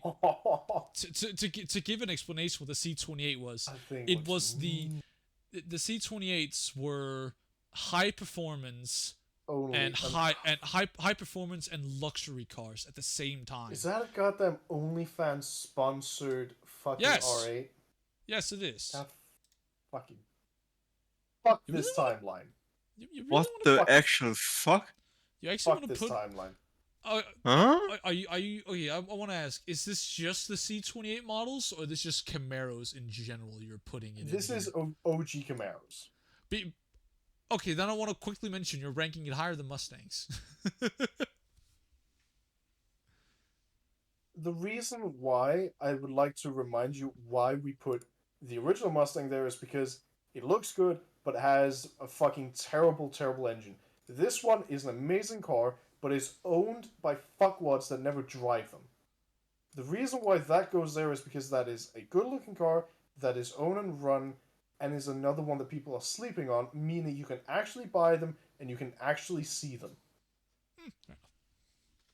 That's rank them. That's literally what we said we would do. No, fair enough. It's just like it's just because personally myself, I'd say Camaros are also, they're not as hard to obtain OG Camaros, but they're definitely not easy. Like it's something like a GTO or Javelin. They are easier. Oh, dude, a Javelin is fucking stupid easy. Well, yeah, and that's why I'm like, Camaros, it's still a bit hard. Not super, but just a little bit. So, I think we've filled up the cool wall pretty well already. How about Dodge? You want more muscle cars? Okay, I'm going to bed. I just posted one last picture for you guys to laugh at. I feel like it's pretty obvious where we're gonna put the Dodge, Challengers. Oh yeah, I'm guessing uncool. Yeah, obviously. So I feel like it's almost redundant at this point. Yeah, fair enough. This What? picture actually has a pretty fucking funny Okay. backstory. Are you uploading it, or is it like fucking 16K and takes half an hour upload? Can you Oh, not see there the we go. picture? Oh, there. Wait. You posted an OnlyFans link. Ooh, Oh, okay. I'm just gonna post the fucking OnlyFans picture book. again. Renee Gracie is back on track. Okay, OnlyFans it's book. because there is a girl on OnlyFans who somehow, who got out of the racing world because she didn't have the money raised. So she got on OnlyFans to raise the money to race again. Huh? I hate this timeline so fucking much. I Yeah, hate and she's back on this the Australian. timeline so fucking much. Okay, I'm sorry, Dan. This is not funny. This is just fucking weird. This It's is just not. fuck this I feel timeline it. so goddamn much. Nah, this one. I'm sorry. This one's not funny. That's It's just not like funny, it's why? sad. Imagine living in a Yeah. world where a person can't actually indulge in their dream because it costs too much money, and the only way they can then indulge in their dream is to sell their body on the internet. And probably Yeah, not no, even their it's body, sad. just sell pictures of their feet. Yeah, no, What the that fuck is kind of world is it we live in? that is sad as hell. That's not funny. That's sad. Oh, you have a career that you really invest in? Yeah, sorry, now we can't do that. But you can sell feet pics, and then we'll totally support you. Didn't we have like an entire thing that women hate being objectified? What the fuck is this shit? Ah, fucking hell. Ah, there we go. Well, yeah, no, the like, picture I'm looking for. but yeah, no, like we can just skip out on Dodge. But yeah, no, it's. I just feel like we're going to get pretty much the same idea that they were cool cars, they are no longer. Yeah, no. It's sort of the same like classical story of where the owners of these cars ruined the reputation so much so that now if you buy one, people are gonna think that you're married to your cousin. Like, Yeah. But definitely like also there's just the Dodge Chargers and Challengers from today. Sure, they are cool, but and not like they're cool in concept, but they are still uncool. It's just the fact that these are cars that, yes, in a vacuum, they would be cool. Sadly, people are going to buy these cars, and it's not people that should be buying these cars that are. But yeah, no. Well, my back to the idea I had before we went on American tangent and also went through Daniel's cars. Porsche. Porsche. Are we gonna absolutely make Victor become a steaming pile of shit and cry and argue and yell, or are we actually gonna rank these somewhat fairly? Because here's the thing: if we have to rank these fairly, we have to rank them by generation. Fuck that. Half the list is going to be... This is the problem with fucking German cars. Well, yeah! There's a million of them. So we're not going to do that. We are going to have to, like, summarize a bit and just say, like, 911s, and then if there's a specific 911, we rank that differently. Well, but yeah, like one we that did is, with... like, 911s general. Well, yeah, no. So like what we did with the M3s. That's Victor's car. That's actually a great joke gift. Let's give him that for his birthday this year. Dude, actually, that would be really funny. It's like, go, hey, Victor, it's your dream car. It's like, no, it's the wrong generation. Don't care, it's a Porsche. Actually, it would be really you got a funny to Porsche. give him that. Like, they're also, it's gonna be the cheapest joke gift ever. I'm pretty sure those like cost 100 crowns tops. I don't know. It was like fucking 769. So it's actually quite expensive because Okay, it's Porsche. Fucking Porsche brand. It's certified Porsche, meaning they jacked up the price by like 500 crowns because of the badge. They put a little shit badge on it, then woo, suddenly way more expensive. Ooh, pictures for the trailer for tomorrow. How fun! Yeah, I'm not looking. I found those pics as well, and I'm like, that looks. Look at Claptrap. Look how much he sticks out like a sore thumb. The reason why he sticks out, I'm pretty sure they forgot to put extra shading on him. He looks like he's missing. He's missing the VFX shadows. industry is an absolute like shit right now. It is in disarray. Yeah, exactly. I know the VFX industry is just absolutely falling apart right now, but come on, like that is terrible. I've seen fucking YouTubers do better than that. Yeah, no, but yeah, like I said, it looks like he's missing shaders. He's missing lighting effects and shadow effects. He looks very matte. But then again, I don't think he's supposed to have a gloss finish. Wait, oh, Victor, are you okay, man? It looks. Which one? The Lilith one is like semi-decent. I hope it's not the top one. Huh? Well, I'm going to bed. See ya, boys. Good night. See you, man. Are you good, man? Good, man. you smelling toast? Yeah, exactly. It's like, you good, man? It's like, that makes me even more worried because it looks terrible. You smelling toast? Okay. Oh, that was smelling bird toast. Fuck. So, the OG Cool Carrera. So yeah, the the 911 OG Carrera RS 2.7. The OG Cool unturbocharged Widowmaker. legit Porsche. Isn't that? Oh yeah. Really? I of the Porsches, Victor's gonna hate us for this because we're not gonna put his beloved turbo Widowmaker in Sub-Zero. That is about the only one I would put in Sub-Zero. If he wants to be honest, a Porsche, his Porsche is cool. If we take the turbo, it like if he wants the turbo ruins the car. Exactly. The unturbocharged version is everything you would ever want in a Porsche. Well, yeah, that's why this version. It's perfect. Well, yeah, that's why I'm like, that can go in Sub-Zero. His turbo, no. We can put it in cool because it is cool, but it's not Sub-Zero.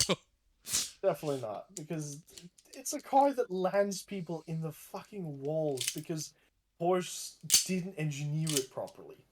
Yeah, no.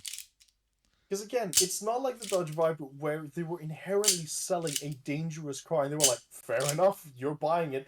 They sold the car, they didn't properly design and engineer, and then basically lifted up their hands and said, oh, sorry, we thought our, esteemed buyers of our cars were much better drivers. It's like, what? They designed an inherently dangerous car and then didn't actually take any of the fall for it. Well, yeah, no, they didn't tell the consumers it was actually dangerous. They just actually no, that thing goes in Sub-Zero. Let's be honest. Well, yeah, that's what that's what I said. It's like it's the OG Porsche Carrera. That is Sub-Zero. Like that is the only way Victor is gonna get a Porsche in Sub-Zero, because already the next generation, they're trying to kill you. They're just a bit too dangerous. They sort of lost their way. Like let's remember, there's a reason why Porsche don't come with turbos today. Well, some of them do, and the ones that do are fucking, the cars that you can only really drive with the traction control on. Well, yeah. But so because I'm guessing. Like... Well, yeah, those are naturally aspirated. Those are 4-liter flat sixes, naturally aspirated, making about 600 horsepower. But then again, they're track cars.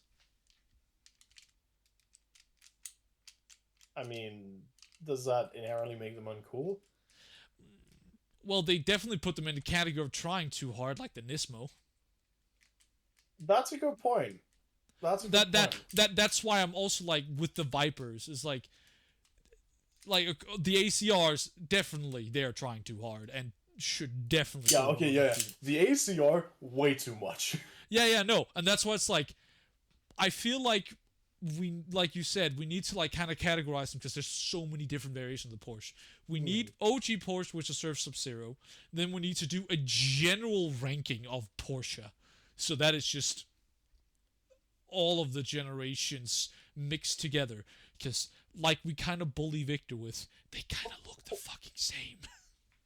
That is one of the problems. They had a design. I mean, just look at these two right here next to each other. The red one and the green one is just like, yeah, wow, not much has changed. And sure, Porsche they use that as a marketing marketing thing where it's just like it still looks the same 60 years later. Some like that. That's fair enough. Yeah. And some people or some manufacturers, they go too far and try to change the cars too much. We want an in-between thing. Yeah. Don't be They too stuck radical. With they stuck with an idea, and that's fine. But you sort of think, why couldn't you make more, I don't know, like the Carrera GT or like the 918s? You know, is that like too hard for you or something? Because you sort of think like Porsche can make much cooler mid-engine cars. Oh yeah, no. Why the fuck don't they? We don't know. Because actually, let's ditch the 911s because it's just gonna take way too much time and it's gonna be too annoying to dig through. And let's just go for something like the Carrera GT. The car that's stronger than family. Ouch. It's true, but what do we think? Because I'm inherently thinking, despite it, you know, being a car very well known only for really one terrible thing, Yeah. isn't this a pretty fucking Sub-Zero car? Yeah, no, I was about to say, this is not absolute zero. Definitely not. But it's Definitely not absolute zero. It is close though. Like it is close to absolute zero. It is bordering the line. Like if we did what they did on This Top is Gear, where they could like crazy. where they had a board where they could move them around and like put them closer, it'd definitely be close to absolute zero. And that's most definitely because of like what the engine was made for. This engine was originally made for F1. Exactly. But then the V10 got banned, and it was like, well, let's use it for Le Mans. And we're like, oh wait, we can't do that either because then they banned unique engines from Le Mans in fucking like what was it 2009? It was like, well shit, now we can't even do that. Fuck. Let's just put it in a mid-engine extended version of Uncontrollable. 911. You fucking did what? Oh yeah, no, that definitely Sub-Zero. Definitely. Yeah. What else? Pom, I mean, there is of course the Legend, the 918. The evolution of the Carrera. Well, exactly. So it's, you know, the sort of pinnacle and peak of what the fuck? And- Why is the... And also terrible kind of the funny way of saying they tamed the beast, even though it's still insane. But they did tame the beast. That is actually true. They tamed it, which That is is kind of true. funny to say, even though this thing's still insane. It is absolutely insane, but totally fucking drivable, which is actually quite impressive. Well, yeah. So yeah. So, cause what is this? Is this an absolute zero or is this a Sub-Zero? I think Sub-Zero. You think Sub-Zero? Okay. Yeah, no, because I know it's a very special car. I just don't. What is it? I don't think it has that status.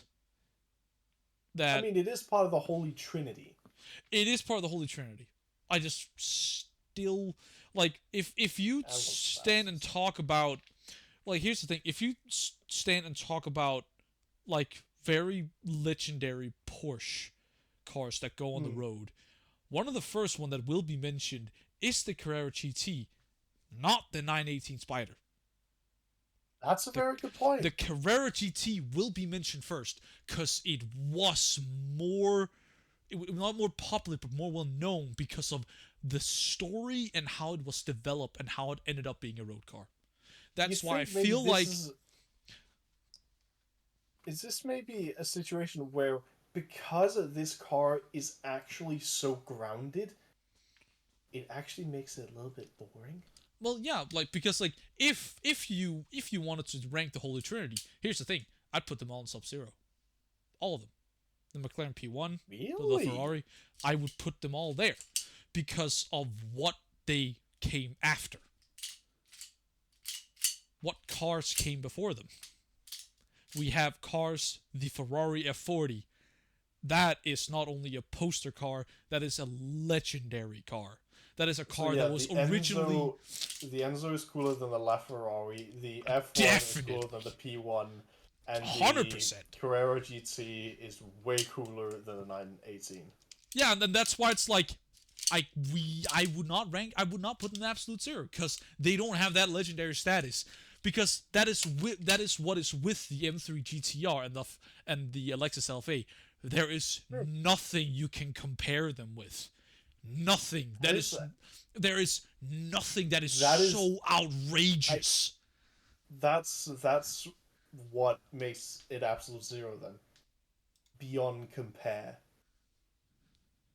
It is beyond comparison. It is so much more and cannot be compared. What is? So, what? What is what car? Or was it just a statement? Well, it was just a statement. Oh, okay. Absolute zero is. So well, yeah, it's like it cannot be compared to anything. Like, if you need to be able to take the car. Like, people can go around and say the Lamborghini Murcielago was a really cool car. It was a really cool car. It was insane. It wanted to fucking kill you all the time. You can still compare it to all the earlier generations of the Lamborghini, which were equally as insane, if not more so. It does not go in absolute zero. and that's why I like how you made absolute zero, because like it is for those cars, like when they made the DB9 fridge. Exactly. it is that category. It's just like, this is something just so insane. Like, it is so outrageous. You cannot compare it to anything. And that's why, like, even our dream cars, if we could, we would put our dream cars in absolute zero. Does not, yeah. But that would not make sense. It would not make logical sense.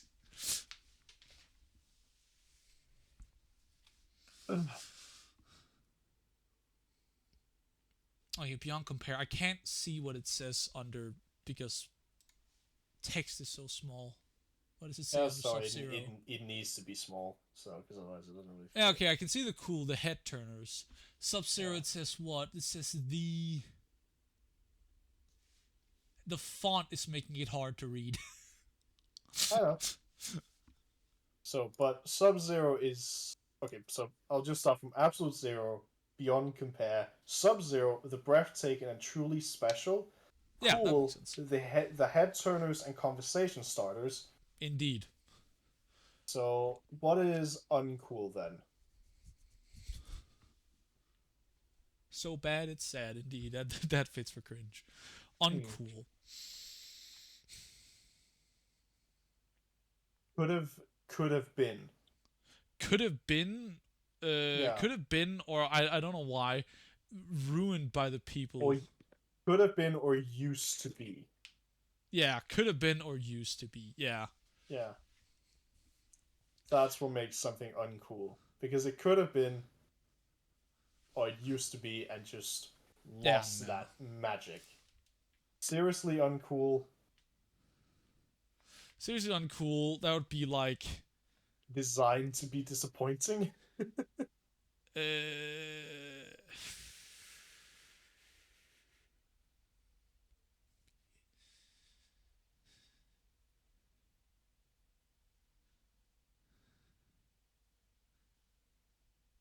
What about aged like milk? Well, not all of them. Well, It's because like I want, because the thing that it was seriously uncool, either it's overhyped cars or just cars that just are so disappointing that it's just like, why did you even think about making this? Overhyped and disappointing. I feel like that works. Yeah. Yeah, overhyped and disappointing. I don't care. There we go. So, starting from the top, absolute zero, beyond compare, Sub-Zero, the breathtaking and truly special. Cool, the head turners and conversation starters. Uncool, could have been or used to be. Seriously uncool, overhyped and disappointing. Cringe, so bad it's sad. Indeed.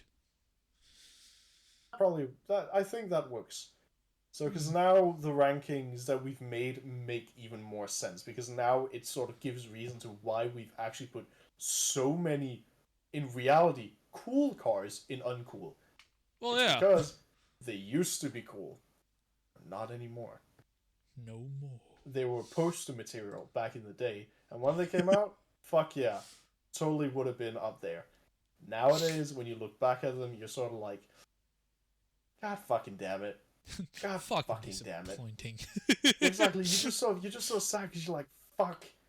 I really wish I could have one of these cars, but I never will. I never will or I never can.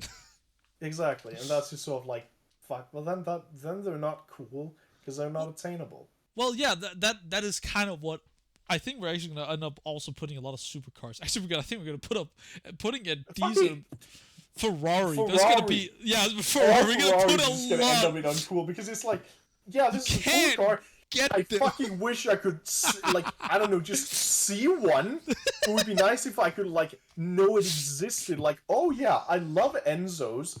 Would be nice if I could ever fucking look at one. How about no?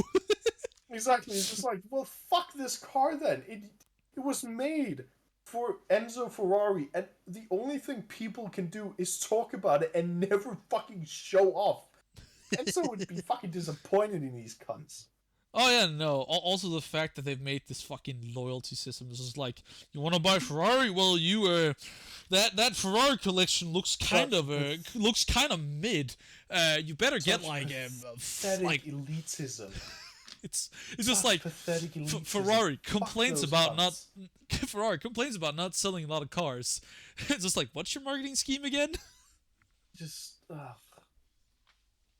anyway, I think last car we're gonna add Pontiac Aztec. What we're just gonna make the Aztec tier? The Aztec zone. Just to like, this is the worst. Like, it does not get worse. Just like the Aztec zone requires no explanation. It's an Aztec. Like, you know. So, but yeah. But yeah, I definitely. I definitely terrible. feel like I want to add some more like everyday cars, like more hatchbacks, or more like everyday sedans. This is a start. You know, this is just us beginning to throw things at the wall and seeing where it sticks. And we could always move it around and change things. And once we also get more people to join in, we'll also have more things to say. So like, for now, you know, this is what it looks like. I cannot wait until we explain the Porsche position, because they just seem like, hey, you put the Porsche Carrera in Sub-Zero. No. We put the original Carrera in Sub-Zero. Yeah. The non-turbocharged version, not the one you want. Yeah. Actually, should we just add that? We should just. I feel like if we generalize 911s, I feel like they could go in cool, not higher. There it is. That's the one. Yeah, that is the one. Yeah. 3-liter it's even turbo. like a color he likes. Well, he wants it in fucking baby. He wants it in a satin baby blue. I will not judge the man. I can understand that because I understand that perfectly, because my mother, her dream Porsche was, I shit you not, a Carrera GT in baby blue. Well, no, it's more like that. It's satin, so it's like it's kind of matte, but also a little bit glossy. I have a thing. If you want a matte color, that's fine, but don't take autocorrect. Why not just classic baby blue? It's such a good color. Well, yeah, no, that's why it's like, it's the material he wants it, and he wants it in satin. Like, if he wanted a gloss or metallic baby blue, sure, but he wanted it semi-matte, and that's why it's like, why? Why do you want it matte? I understand people that want a matte car in like a darker colors, like dark blue, dark red, black, a darker gray. That makes sense. You're gonna take baby blue and make it matte? That is Like actually how sad. much crack are you Then- smoking right now? Then it's just light blue. Exactly. That's not baby blue. Part. Exactly. Baby blue is meant to be glossy because it's meant to, be eye-catching. If you make it mate, then it's just light blue. Well, yeah, that's why, like, when we sat in the summer house for our birthday thing, we sat an evening where we, like, made his car because I had a shit ton of money. And we went through all the colors, and I ended up picking this satin baby blue. It was just like, ugh. At least he did one thing. It was just kind of nice. He added white racing stripes to it. That kind of helped. That can fix it. Let's be honest. That it kind of helped. It still doesn't change. It's satin baby blue. Maybe he'll change his mind when he sees the actual color in real life, because I think he lacks that reference, because I've seen a baby blue in real life and it looks amazing. Baby blue real life, glossy metallic, something like that. Looks great. Fucking amazing. It's such a good color for something like a Porsche. It really fits the car. I think Victor needs to see like a matte neon color to get an idea what matte baby blue is gonna look like. If we can find matte like neon color. Why would you do something so sad? Oh, do you want to see matte neon green? So sad. It's like everything that's cool about neon, you're just removing it. It's like why? Are you like scared of like going full send or something? It's like, come on. Oh, this bicycle helmet is perfect sample of what matte neon green is. Bicycle helmet, oh boy. Well, yeah, because it's plastic, so it just like, oh god, it's so hard. It's like it's made of stone. You actually can't look at it. Like, it's uncomfortable to look at because it's so. I don't understand. I don't understand people that like matte. I just no.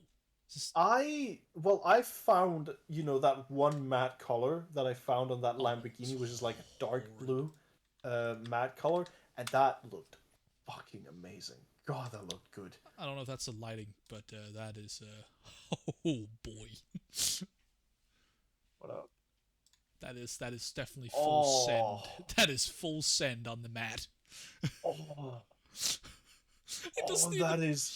That is like plastic it bad. Well, yeah, exactly, and that's why like you do not take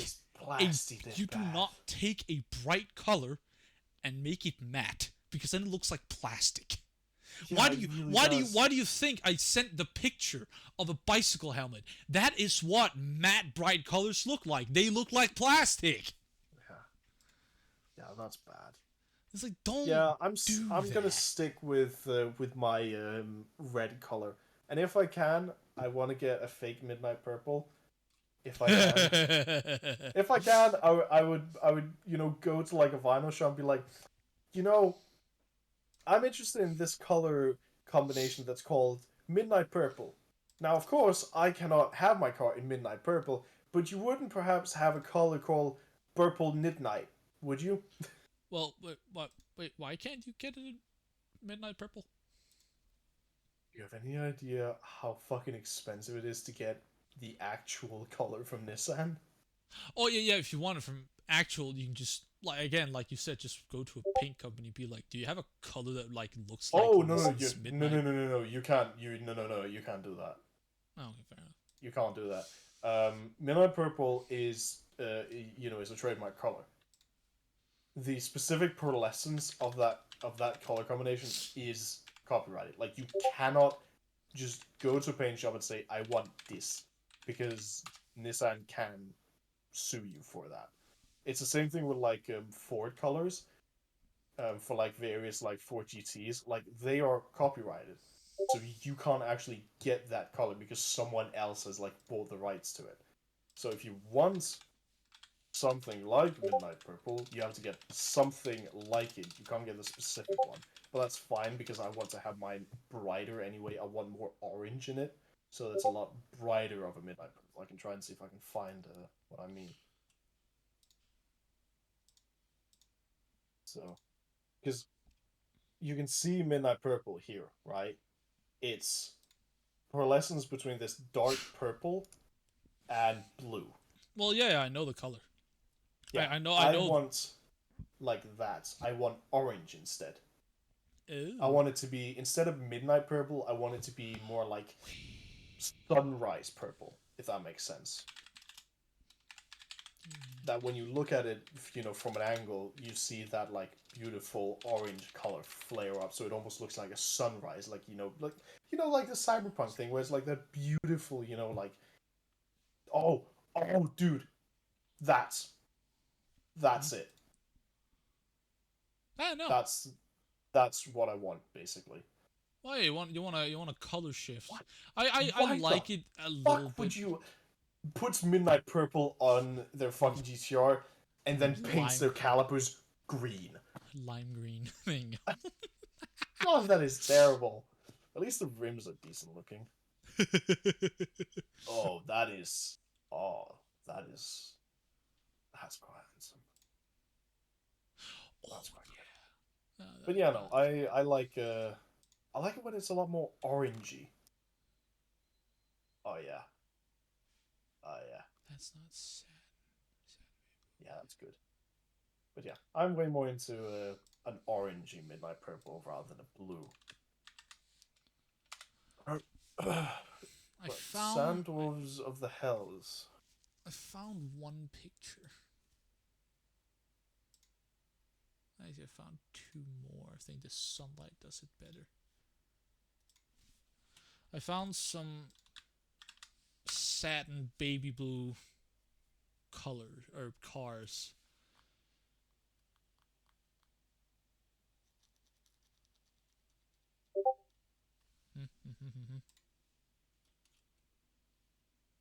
Oh, jaw. Oh, God, no. Oh, the color? Oh, God, no. I don't. Oh, God. Why do you think I was against it when Victor said he wanted that? Oh, no, Victor, please don't. It's like I feel like Oh, that is terrible. I feel like the Mercedes does it best No, at explaining why this is both of them. horrible. Yeah, Well, no, the both reason why of them. the Mercedes is best is because here's the thing. I know that car. That is the SLS AMG. Here's a fact about it, and you can barely actually see it. The middle of the hood has a bump. Because it's satin and a bright color, that bump disappears. You can barely see the bump in the hood because of this fucking color. Like, I don't all give two deep... fucks about the colors, about that bump. I'm so in shock how bad that color looks on the car.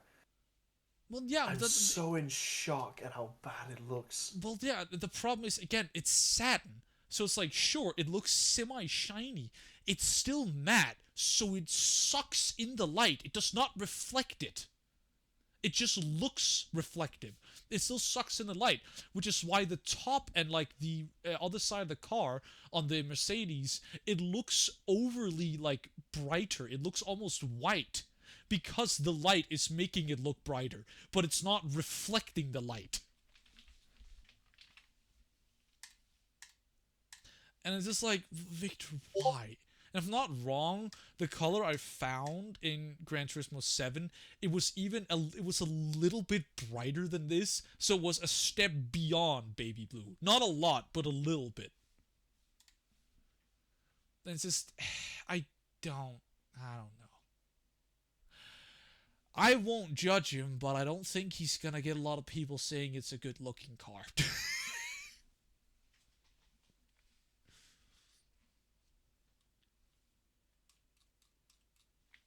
I hope that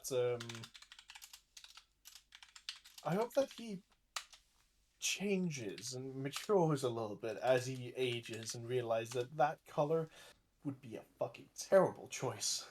Well, the thing is, it would be fucking sad. Yeah. Because, I like, would constantly look and I would just go, no, you know what? No. please get it wrapped in something else. Like, I mean, I'd be happy if he just did a fucking, like, just copied the car from Cyberpunk. Oh fuck That'd yeah, be I'd nice. accept that. If you That's just got that, then yep, I'm good. That is a cool design. I don't mind that. Yeah, It's just nice silvery. why? why that color? Of all the colors he would mention, it's just like why The worst. that?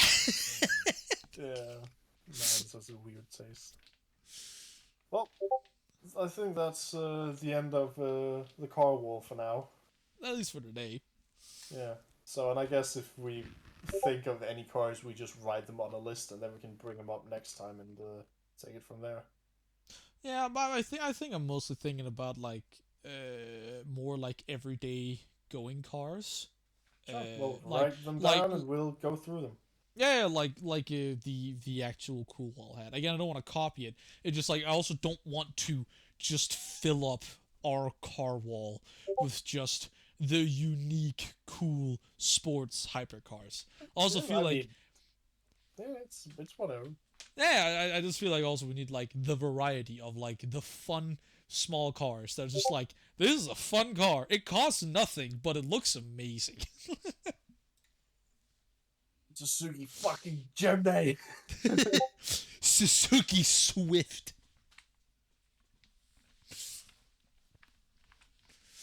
Though, should we literally just make like a Photoshop picture that are all like the French manufacturers and just put them in cringe?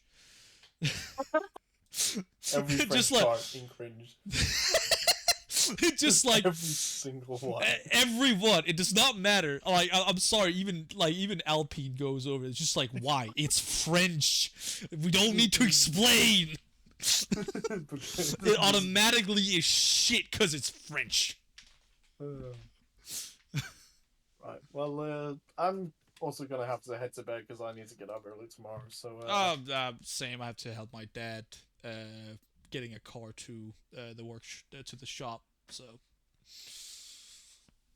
Yep. So, see you, man. See ya. It was fun.